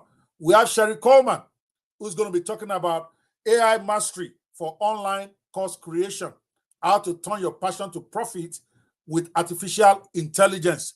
So as you can see, we have carefully picked on and on like that. We have 10 speakers earmarked for Tuesday, Wednesday, and Thursday, and you want to be there. Before I give it to Prof to also talk a little bit about that before we go to the next question, let me play a short promotional video for you guys to see what you can be expecting tomorrow, Wednesday, and Thursday.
All right, guys. Tomorrow, I forgot to mention Lekon Bashua. Lekon Bashua is a Google project management manager or director who is also the founder of F3 Ventures. He's going to be talking to us about how to use AI tools to attract venture capital money to your business. You don't want to miss that. All of us want this money. Prof, you want to share a little bit with us about tomorrow before I go to my next question about the event? Plug it for me for a second. Everyone that reads standard newspapers, tabloid newspapers, watch movies, already have heard about the Matrix. And you've heard about very, very polluted AI thinking. And so some of you only see that there's a killer AI coming that is going to be worse than COVID, and it's very regrettable. What I'm going to demonstrate to you is that since 1987, in England, London, Southeast London and East London, been connected by a driverless train. Driverless. It's called the DLR. I'm going to play a short clip to show you how you have been exploited by the big boys using AI, by government using AI. It is now your time. Your time has come to use it to completely rebrand whoever you are. You are not just an accountant or a lawyer. or a dentist. You are a New York Times best-selling dentist. You're a New York Times best-selling lawyer. And it is nothing to do with your ability. Not at all. It has everything to do with the tools you are using.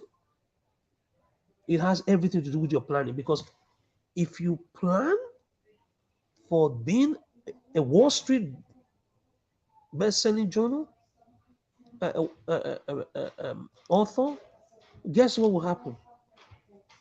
You'll be able to achieve it. If you don't plan, you have already planned to fail because you are already working on a plan to be anonymous. So you are not different from any other person. So why should anybody listen to you? Why will anybody take you more than any other person? We will show you how we use the tool of AI to not just write, but write and use the book as a marketing tool. Use AI because right now, if I'm traveling from here to New York and I go by ship, it's going to take me 6 weeks. The same me, if I go by Boeing, it's going to take me 6 hours. The same me. One was not faster than the other. It was the tool and the technology I deployed. That is why it pains me when people go and write a thesis. I have to supervise a thesis every year. I have to supervise project every year. Supervise dissertation every year. The difference between a dissertation and a New York Times best-selling book is this. Just listen. Just listen to the audience. The audience, they have a reading age of 7 and 8. The dissertation, you are talking to professors and doctors and philosophers in the field. So if you are able to capture the essence of your message in simple terms and express it, there are curated lists that you'll be on right now. Before, you had to spend £25,000 to buy 500 copies of your book before it's published. And on the day it's published, buy another 500. And the day immediately, buy another 500. So when you bought 5,000, then you start climbing on your list. But today, you don't need any of that at all. You don't even need to have 500 followers on Twitter or Instagram or Facebook to have people that will pre-buy your book.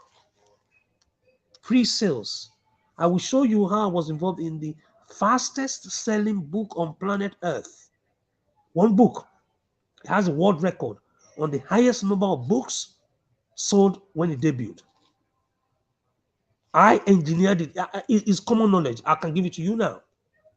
Wow. Then before that, I was also instrumental. I will show you the biggest on planet Earth. And the one before that, I was involved. So it's a formula. You just you just rinse, repeat, rinse, repeat. It's not because the person is famous. No. You can be famous. I will give you famous names that wrote books that nobody bought. Prime Minister's son. He wrote a book, only 30 people bought it. Prime Minister. So Prof, I'm not launching my book next Monday again. I'm holding it. It's not popular. And some people waste their time talking about the title. Oh, what's the title? Hey. Like I said before, I don't know whether you heard me. Some people are left-brained, others are right-brained. When you write a book and you put emphasis on the title, it will never be a bestseller. Why? Because some people are left-brained. So they need subtitle. The title is the creative one that will attract your daughter to buy it because she's right-brained. Then you have to have a subtitle to go with it. When you have a title and a subtitle, man, you will fly everywhere. And then they tell you, oh, you don't judge a book by its cover.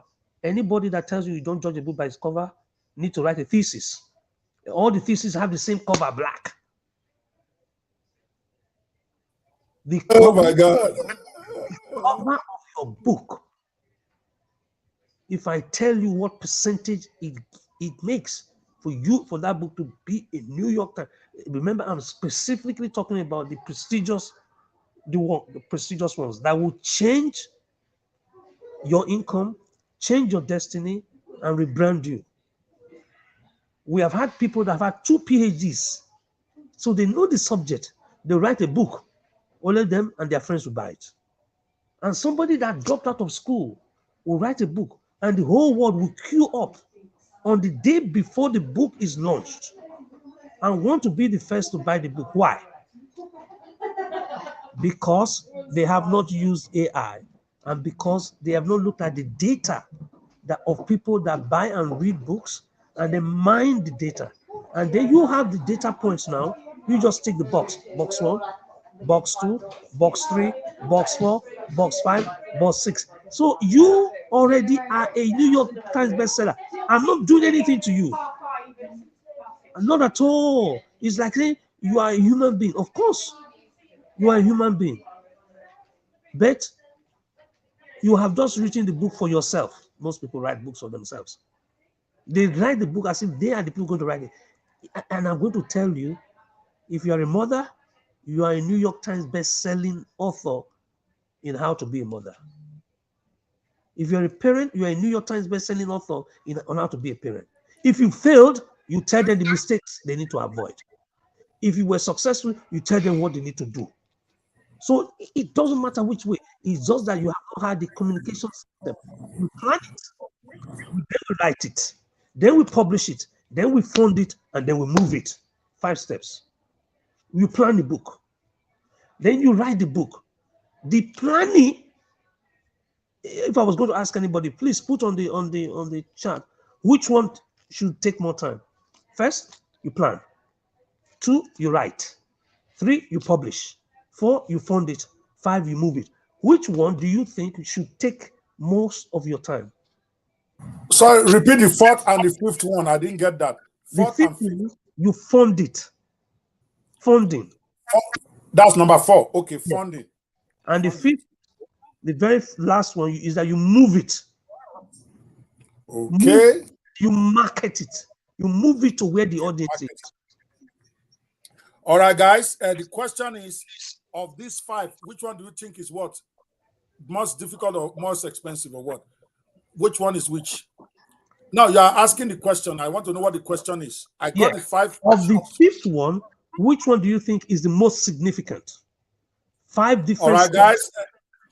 I'm going to get those who are on the chat, on Clubhouse, on Facebook, to type. There are 5 options. Option 1, plan. Yes. 2, write the book. Number 3, publish the book. Number 4, fund the book. Number 5, market the book. Which one? Move the book. Okay, move the book. Yes. Which one do you think is the most important of those 5 options? Between planning it, which is number 1, if you think that's the most important, put 1. If you think writing it is the most important, put number 2.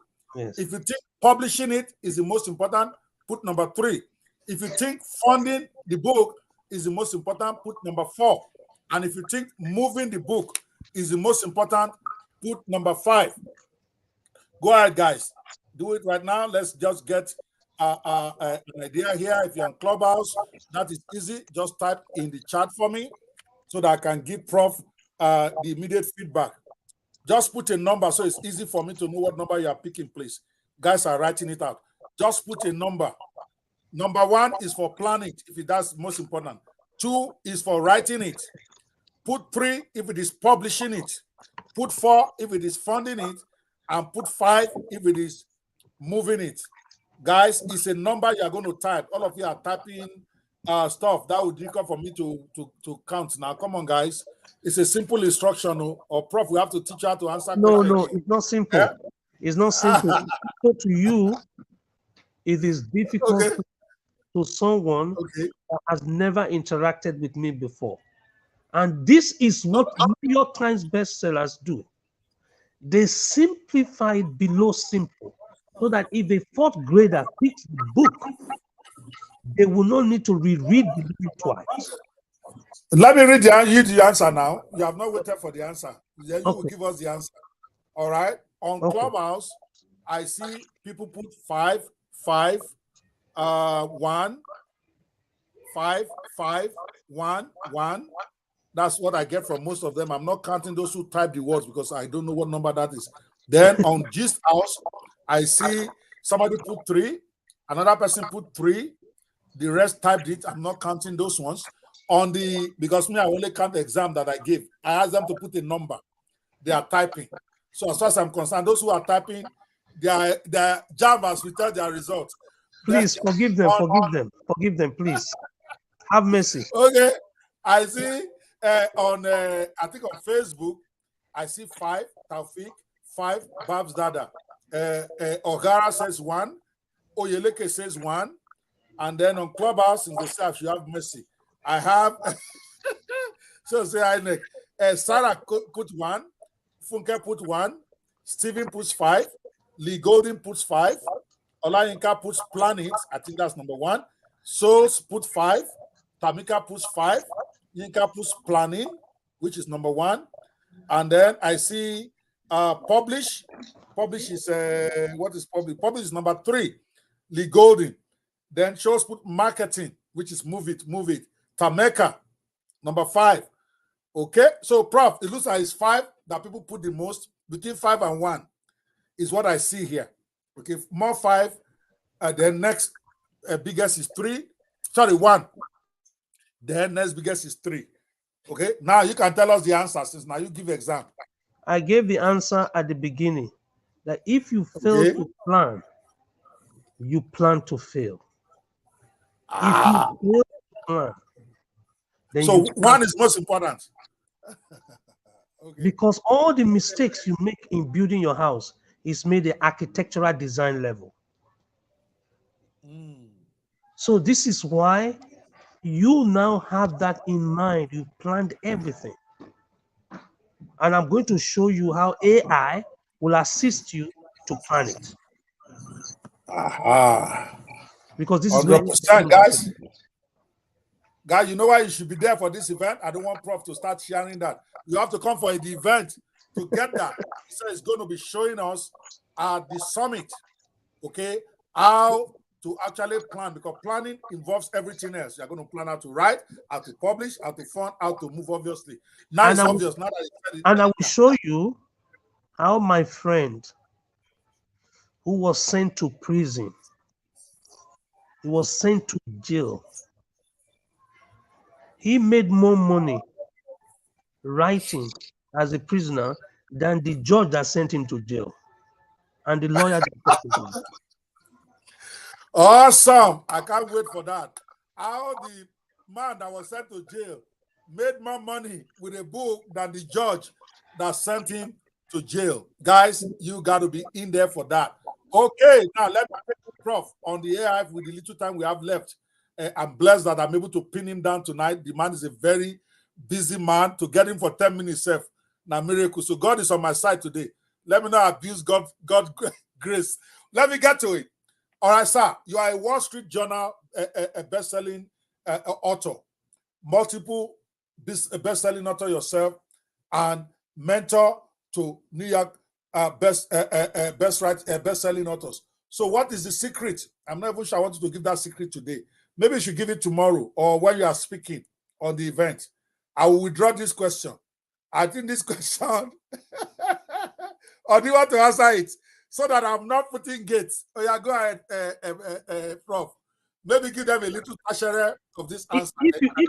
If you ask ChatGPT or Perplexity, say in what language is the average New York Times book written?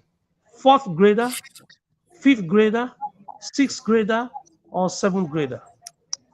What language, what vocabulary do you use if you want to communicate with the general public? What is the vocabulary? Because if you write it in the vocabulary of undergraduate students, only undergraduate students will buy it. And what is the percentage of undergraduates that buy books? If you write it in the language of master's level, the master's level students will buy it.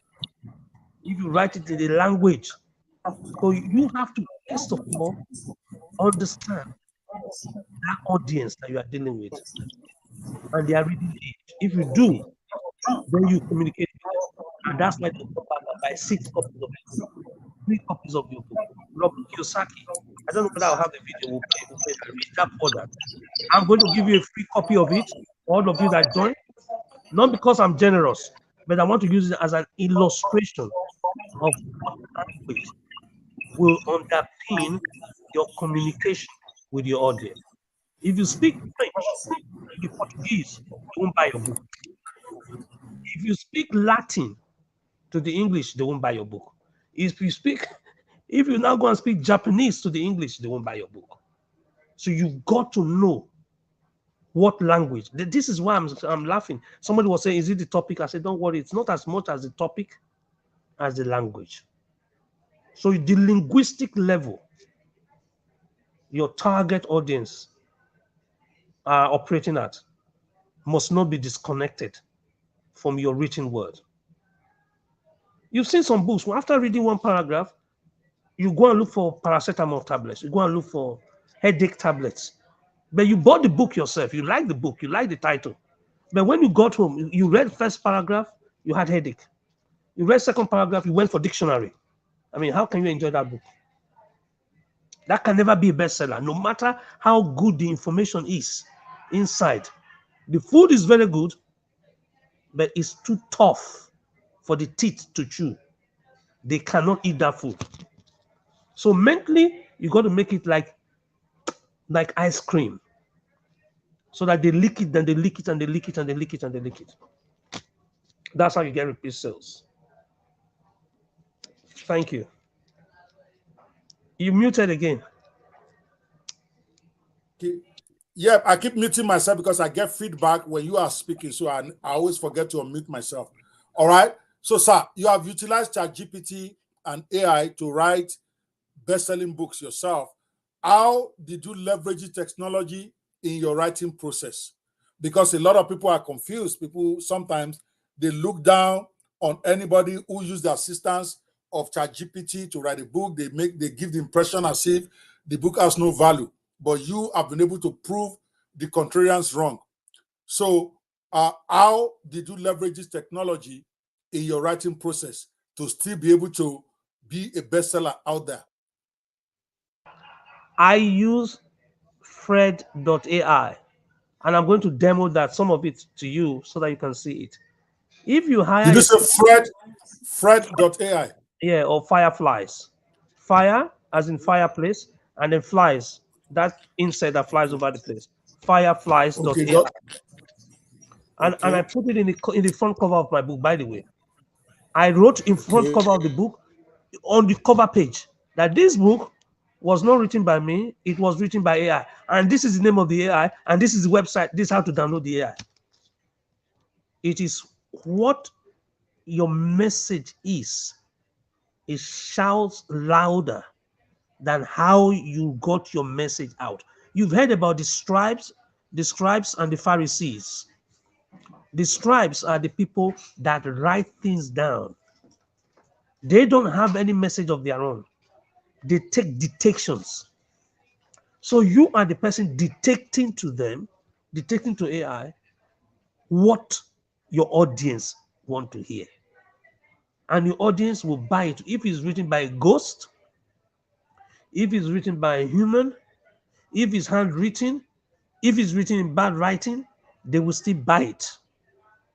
Don't you know that? There are black and white books that sell more than color books. So if that is the fancy, more color books should sell. But there are black and white books up till now. So don't be fooled, please. If big data is accessible to you, you will exactly know what month of the year to publish the book. When is it that they buy more books? What time of the day do they buy more books? And then what month of the year do they buy more books? These are things that are available to you. You can ask before you be scratching your head and be guessing. So you find out where the exact is, you target it, and then you hit it. So don't worry about yourself, because your background research was going to the library to find out what happens, right? Then they had Yahoo, and so you could type into that hole and find out what happened. Then Google came, so Google surpassed Yahoo. This is the best errand boy you can send to go and find things out for you. It's an errand boy. You send it. So please, can you go and find out of all the New York Times books, which month do they sell the most? And then you don't go and publish your own when nobody wants to buy books. I didn't know that. See, I think I'm going to hold the launch of my book that I'm planning for next Monday. I was going to ask you to be one of my chief launchers on Monday on Clubhouse. I think I'm going to hold that launch until after I've listened to you during this summit. Let me go and my book there. You are going to change everything. You say you are publishing a series. I say, boy, yes, one, you know all the errors with that one. You get the feedback from the people that bought that one. Then you release it, like myself and John Gray. Men are from Mars, and someone say men are from Mars, women are from Venus, and children are from hell. I said, don't say that. So I said, my own children, they are from heaven. Amen. My own too. My own too. So these are the nuances that most people, they just send their book out there and hope and pray that the book gets sold. No, this is not prayer. You find out. Awesome. Thank you so much. Now, there's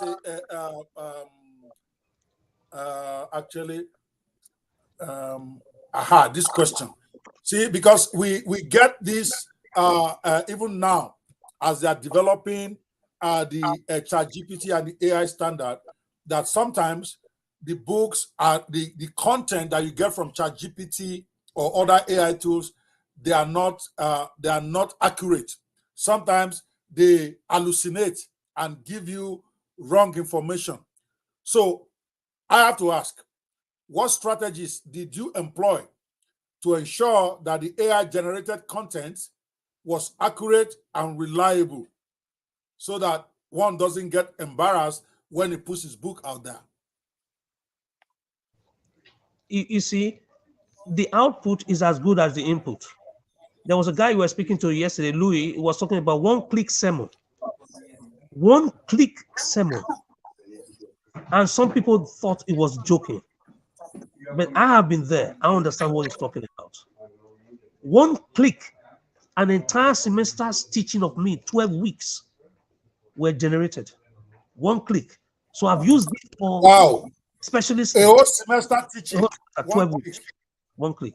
So, but if you do not understand what question to ask, don't blame it for giving you a wrong answer. So I will send you on a prompt engineering boot camp so that when you come up, the way to ask it that question, it will be so precise that it has no choice but to give you precise answer. And you don't ask generic questions at all. You ask specific questions. And then ChatGPT is not ChatGPT and it's not Chat. There are different versions of ChatGPT. And they give you different output. You know, there's subscription based, there's generic based, there's no subscription based, there's web linked. So when people just use one term to describe everything, I say it's like saying there is a car. I say no, they are not. There are different types of cars. There's a Mercedes, there's a Citroen that sits like this, and when it wants to go up, it will go up until it gets to a level before it starts going. That's Citroen. Citroen sits on the floor. When you turn the ignition key in, it goes up. Volvo, you just turn the ignition key, the car goes. So you need to understand the different types of car you are driving, and so you understand different type of AI tools. There are 13 different clubs in a golf. Those of you that play golf, there are 13 different types there of clubs. You can't use one club for the other. So you got to know the precise one you are using. It gives you reliable and accurate information, please.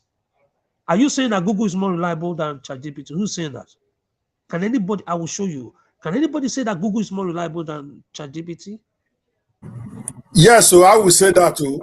If I don't know better. Are you using? Are you connected to the web? No, the one I'm using, I didn't connect. Then I'll give you Perplexity. I will make sure that you use Perplexity. Then, if that's the case, I will demo between the output you get from Perplexity and the output you get from ChatGPT. Interesting. So you can't sit down and just say AI. It's too generic. It's just too generic.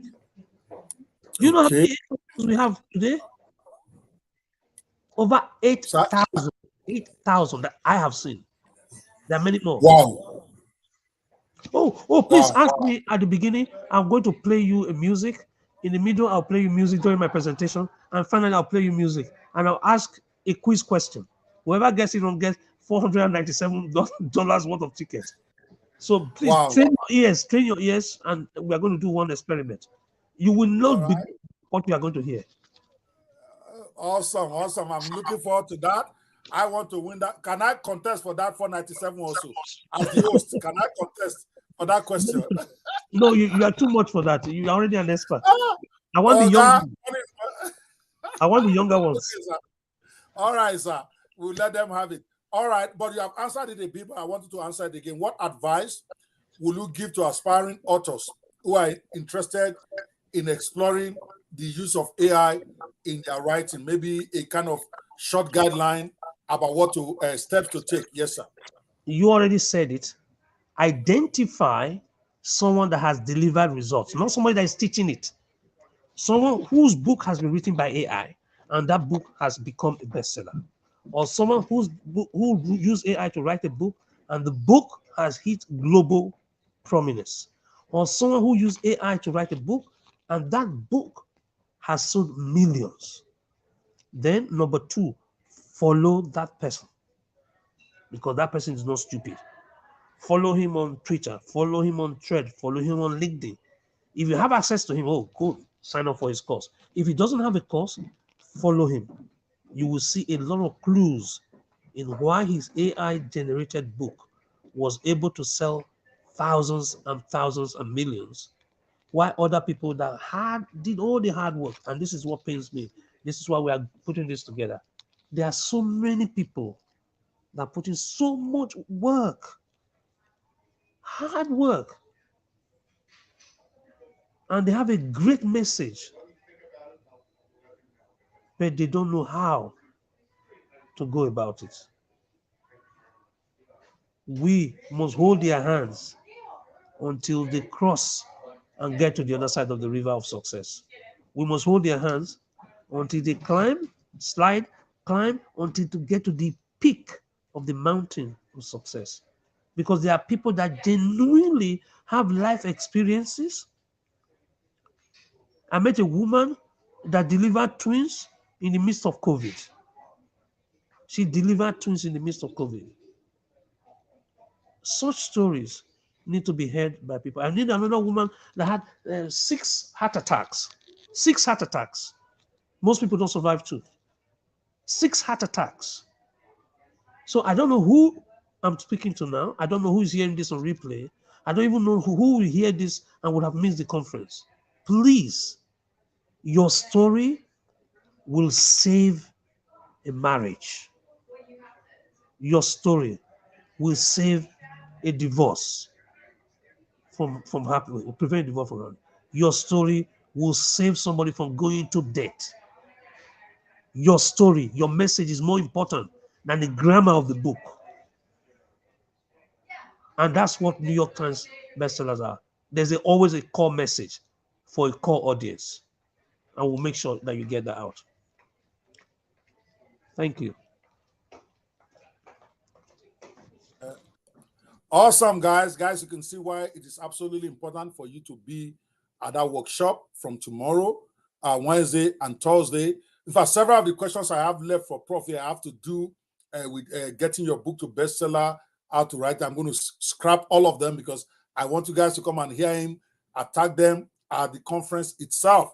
And then when we are doing the mastermind at the end of the day, because after each day's conference, all the speakers for that day, I try to put them on a mastermind a Q&A so that everybody can answer them questions. Then I can raise it. Then I don't want to get all the bags out of it. So here is my maybe second to last question, Prof. We've added like a joke, 2 hours and 15 minutes. Today is my day with Prof. All right, I got him here. 2 hours, 15 minutes so far, guys. So let me not abuse my grace. So I have 2 more questions, and now we have to let him go. Can you recount a funny or memorable experience related to using AI in your writing process? I have some that occurred to me when I was first trying.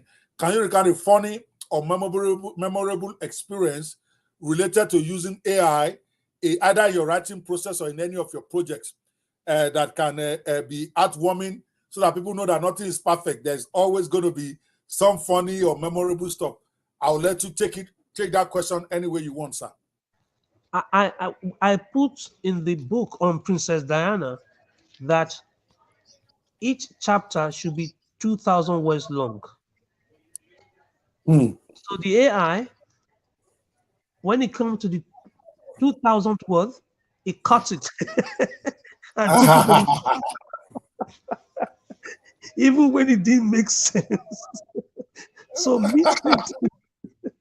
mid-sentence, the AI cut it because I used the word number of words instead of sentences. So can you see where prompt engineering is very important? Because yesterday, I'm not sure most people understood what he was saying.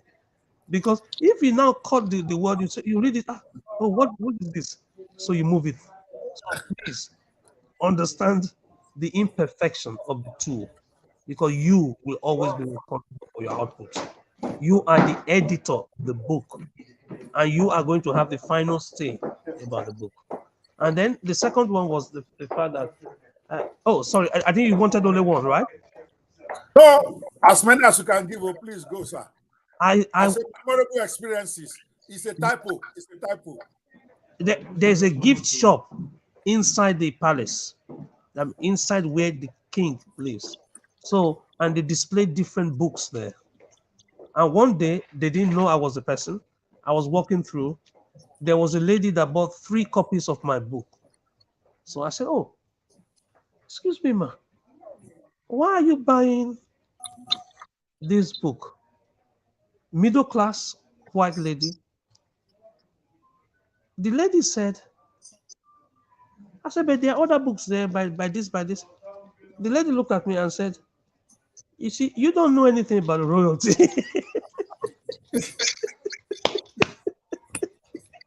Say that again. I didn't get that. You don't know anything about the monarchy and royalty.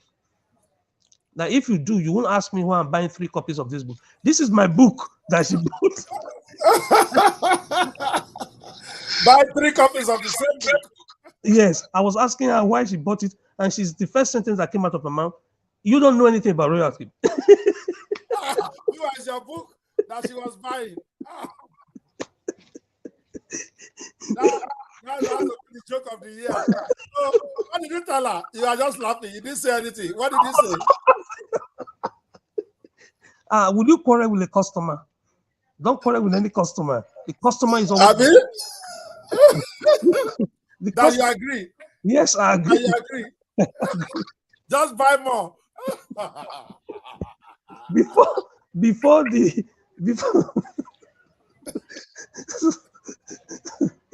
before she changed her mind. Oh my God. That's a good one. That's a good one. Now, yes, that takes me. I was going to ask the last question, but it just made me remember there's a question that I must ask. You are an advisor to the royals. You have been. How did you come across the royals? I mean, you are obviously African. I know that you don't look white to me.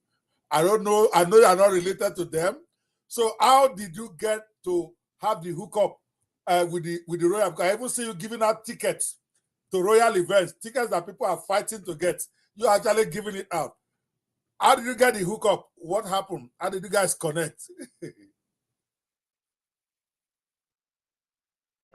This is why I'm always a giver, and I will die a giver.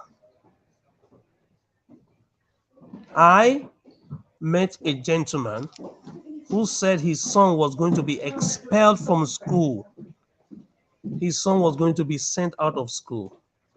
And I said, why? And they told me, oh, you don't know Ivan. It's very disruptive. I said, but it's not very disruptive.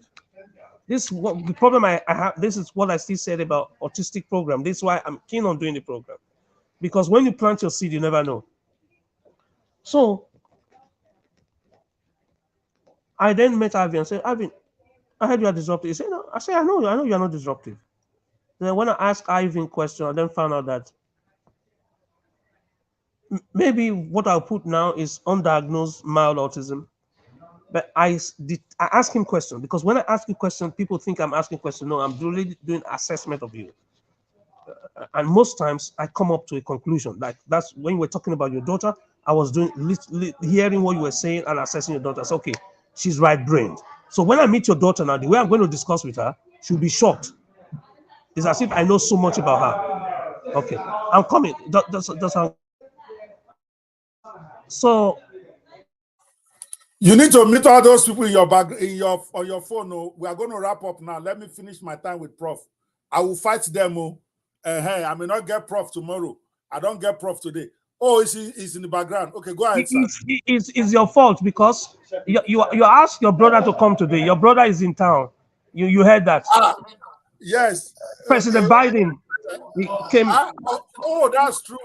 So that's part of the challenge we had. If not, I would have done it. So we're in Windsor instead of in London, and because we had to host him in Windsor. So according to the long story, I was able to work with Ivan. Ivan then passed his high school mathematics in year 4, and then the head teacher of the school was invited for producing the youngest boy to pass that exam ever in their county. So when they got the head teacher, I said, oh, excuse me, man, how did you do it? He said, oh, sorry, I don't know anything about it. They said, no, it's your student. I said, no, I don't know anything. The man that did it, I want to go and bring him. And this is a white woman that has been a head teacher for 25 years, telling the education committee that was going to give her an award that she doesn't know anything about it. And it was the Queen's Diamond Jubilee. They had to give an academic award. They had to. And she overqualified for it. And that's how she came and dragged me. And I said, wow. I was too busy. They said, this guy is crazy.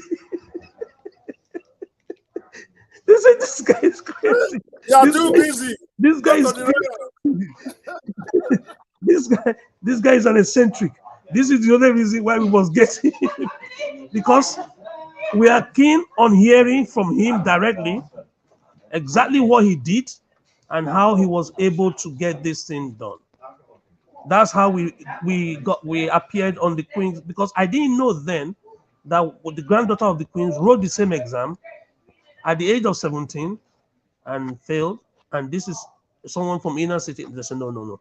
Whatever you are doing to them, you must come. And from them on, the annual ritual of breaking the records just became something that the nation expects. Usain Bolt to clear the 100 meters. So the expectation then was raised. And so the last task I had to do for Her Majesty before she passed was that she appointed me as the chairman of a Science, Technology, Engineering, and Mathematics Committee. I was the chairman. Wow.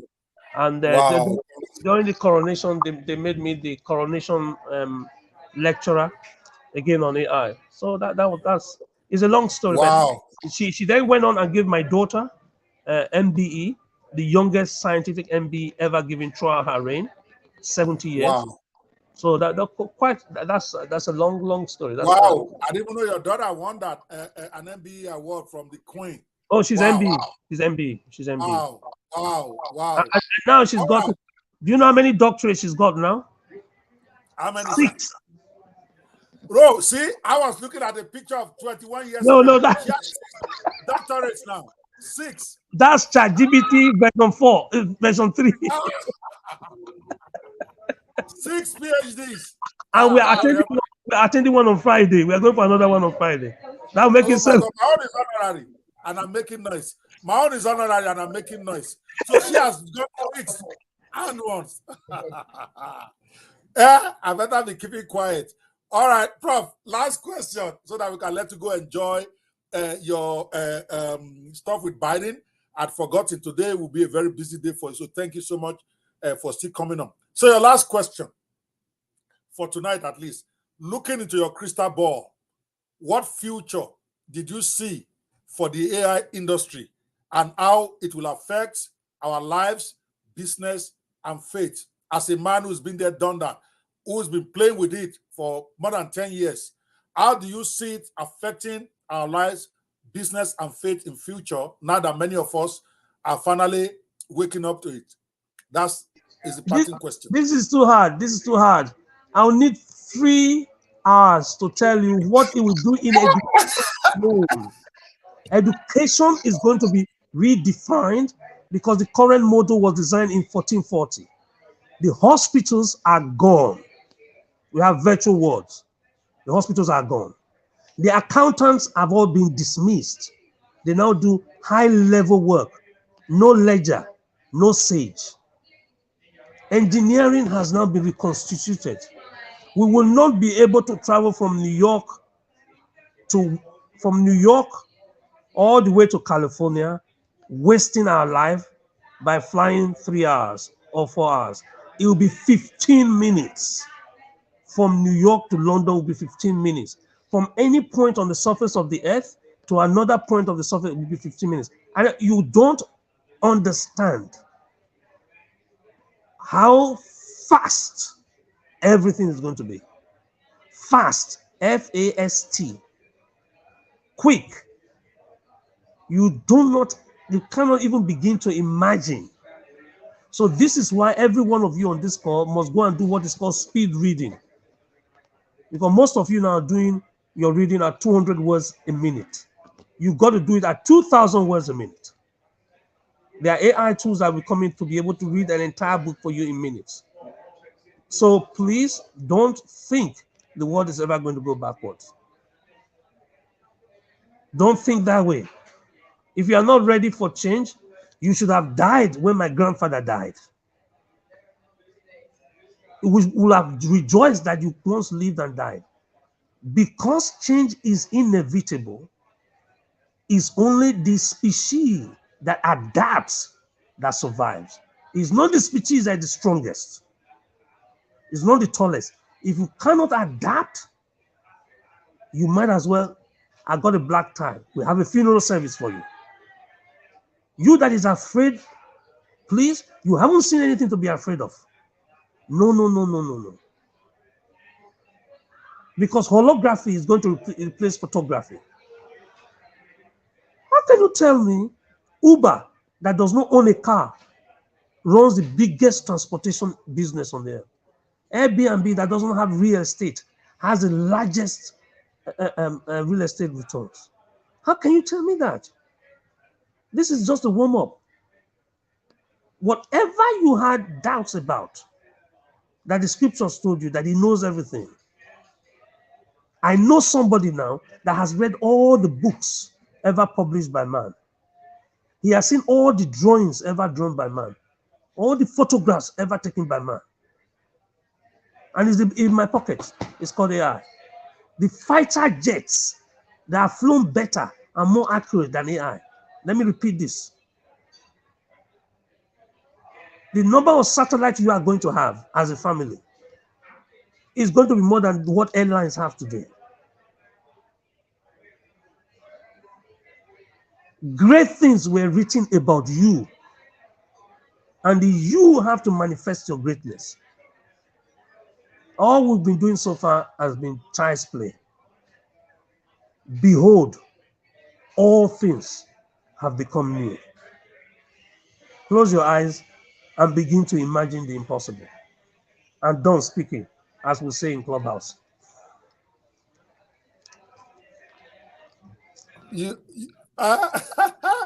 Prof, you are the man. Thank you so much for coming and for giving us those amazing 2.5 hours. You can see that his session is the longest, and I even had to cut out more than 10 or 15 questions because the man is just too loaded. I don't have any regrets because that first section wasn't even there as at the time I agreed for him to come on air. But the more I researched him, the more I realized that that is actually the most important thing. I can always bring him back for AI. I can always get others to talk about AI, but in his own specialty about children, bringing up children, getting them to excel. I've never had anybody like him. So that's why I decided to spend the first 90 minutes on that. And I am so glad I did. In fact, that section, we're going to cut it into several segments, focusing on each question at a time. And I'm going to put it on YouTube so that people can digest it 10 minutes at a time. And I'm going to rerun this particular episode as a live episode next week, Monday or Tuesday, just on his own. Why do I do that? Because I think he's got something for everybody. Hopefully, you guys can hear him well with the connection and all that, because he's not at home. Obviously, as he just told you, he's somewhere where the Royals are and all sorts of enjoyment is going on. Prof did not give me invitation. No, let me complain publicly. Oga, next time, smuggle your brother inside. So you have VIP. Seriously, you have VIP. Once you've done the book launch in the US, I'm very serious about this. You must come to Kensington Palace for tea. And by God's grace, we'll do some book signing. We'll plan it. Awesome. See how I'm blessed. And Princess Diana's statue. Because the reason why I want you to see it is different from the reason why you are excited. Yes. The reason I want but next time you see King James, the authorized, you understand why it was translated from Latin to classic English. You will see things in the palace that nobody has ever told you before. And then you will know that he keepeth his covenant unto 1,000 generations. The reason I do what I do is radically different from why people think I do it. I don't, like I told you, my first royal invitation was declined by me. So when I'm coming, and when they gave me a knighthood, the first knighthood, I declined it. And then they said, oh, look, this guy, what does he want? And then I told them what I wanted. And then they said, okay, because he doesn't want what everybody wants.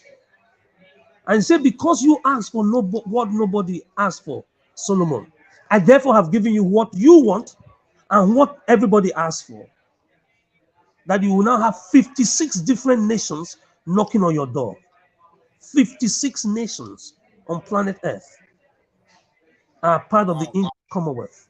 And every Prof, you know I'm not a Solomon, so I'm not rejecting this one. That one you are giving me, I'm going to hold that one first. We can talk about rejecting later. I'm holding this one. Okay. Don't worry, then I can be Solomon after. Okay, but thank you so much, Prof. I'll be talking with you behind the scenes to decide which one of the books I should even launch and how I should launch. I will even be ready to change title self. I want your advice on that because I must enter that New York Times bestseller. I've gotten everything else. That's the only one I don't have. So I'm ready to learn. I'm ready to hold your pants until I get there.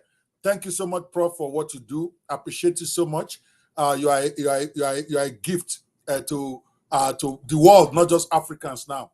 And hopefully, we're going to be seeing more of you on our show. We look forward to the autism program. I look forward to hearing from you tomorrow. And of course, my own one-on-one. Guys, don't envy me. Go and do your own workshop. Hopefully, you can attract somebody that will bless your life. All right, that's it for today. Before we go, let me show some quick comments from people on Facebook to show that I recognize and appreciate you. Many of you are here. You have been posting all day. Bishop Ibro Zion, just as you have been following this show, I've also said you have to be on this to see our blessing gets to get blessing. And I promised you I'm going to be coming to Nigeria in the next 3 weeks or so. I will give 3 days to whatever program you want. I will fund it. You will be the host, and I will service your church 3 days. Whatever you want in the city of Abuja that you will host, that will be a blessing to promote your church in the city of Abuja, because I love what you are doing. I like the fact that you are sold out to God. His wife was actually shot as a pastor in the north. It's only God that saved her. She almost lost her leg. They shot his wife in the leg when he was still preaching in the north. Now he has a church. He's just starting in Abuja, and the least I can do is to come and support you. So my word stands. 3 days. We'll talk behind the scenes. I will pay for it. I will be the chief guest, and I'll bless your people with whatever you want. So thank you so much for following the program. You have been a very consistent follower. I see O'Hara. He says I think number one is important. I see Loris Jimu. He said thank you for those points on children. All right. And then people have gotten your quote. Ogara says autism is not a disease, but a gift. 100%. All right. Joseph Victor says thank you so much for the eye-opening for those of us that are young. Thank you so much. Tolu Lokpe Eribake says the more you share knowledge, the more your knowledge increases. See, people are already quoting you. Banners are going to be coming out from all of this stuff because I will do some myself. The more you share knowledge, the more your knowledge increases. There is nothing bigger than that. All right. So great conversations. Lee Golden says on Clubhouse and so on and so forth. Thank you so much, Prof, for being a blessing to me tonight, for being a blessing to the world. I look forward to seeing you at the event. Thank you, sir. Everybody at home, I appreciate you. I appreciate you guys for being part of this program all day. We are supposed to have a third guest tonight, but I think after Prof right now, I'm going to be begging my special guest for the next session, which is supposed to start in about an hour, to let us postpone it because I am drained listening to Prof for 2.5 hours. And before then, we have room for another 2.5 hours. I think all of you are tired and I'm tired too. I need to get ready for the summit tomorrow. So this is going to be our last podcast for today. Hopefully it's been a great blessing to every one of you. And I look forward to seeing you guys at the summit tomorrow. Again, the summit is about 3 days of amazing training by some of the best in the business.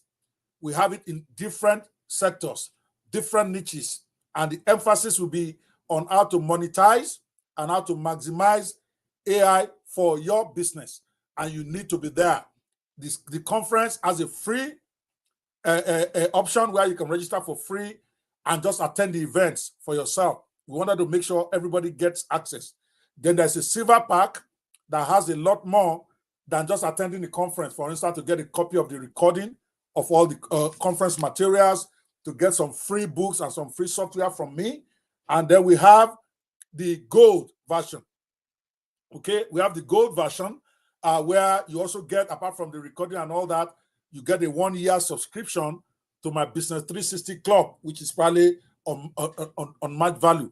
But whatever works for you, please. You need to be there because you need to listen to Prof. You just listen to him for 2.5 hours. This is a life changer. Imagine if I don't even have to be involved. He has 75 minutes to just teach. Imagine the kind of value you are going to get. Imagine the kind of value you are going to get from David Jones, who is going to be telling you about metaverse and how to monetize metaverse. Imagine David Hot Potter III is going to be talking about neurodivergence and how to talk to AI like a master and get whatever you want from it. Of course, Luce Estrella is also going to be here. These are the powerhouses in this game. You're going to be hearing from Sherry Coleman, who's going to be showing you how you can turn your passion into profit by creating profitable courses in literally hours with AI. Who want to learn that as a professional, whatever profession that you are in? We are going to be talking about a whole lot of stuff over 3 days. You know, I like to bring it deep. I don't like all this 5 minutes, 10 minute stuff. We want to overfeed you. You come in there, come with your notes, and take some life-changing lessons from the powers that be. Before we close the live one on Facebook and co, before I go to Clubhouse, let me play another shorter clip than the one before on this workshop coming up tomorrow. It's only 30 seconds. When I come back, then I'm going to close the room.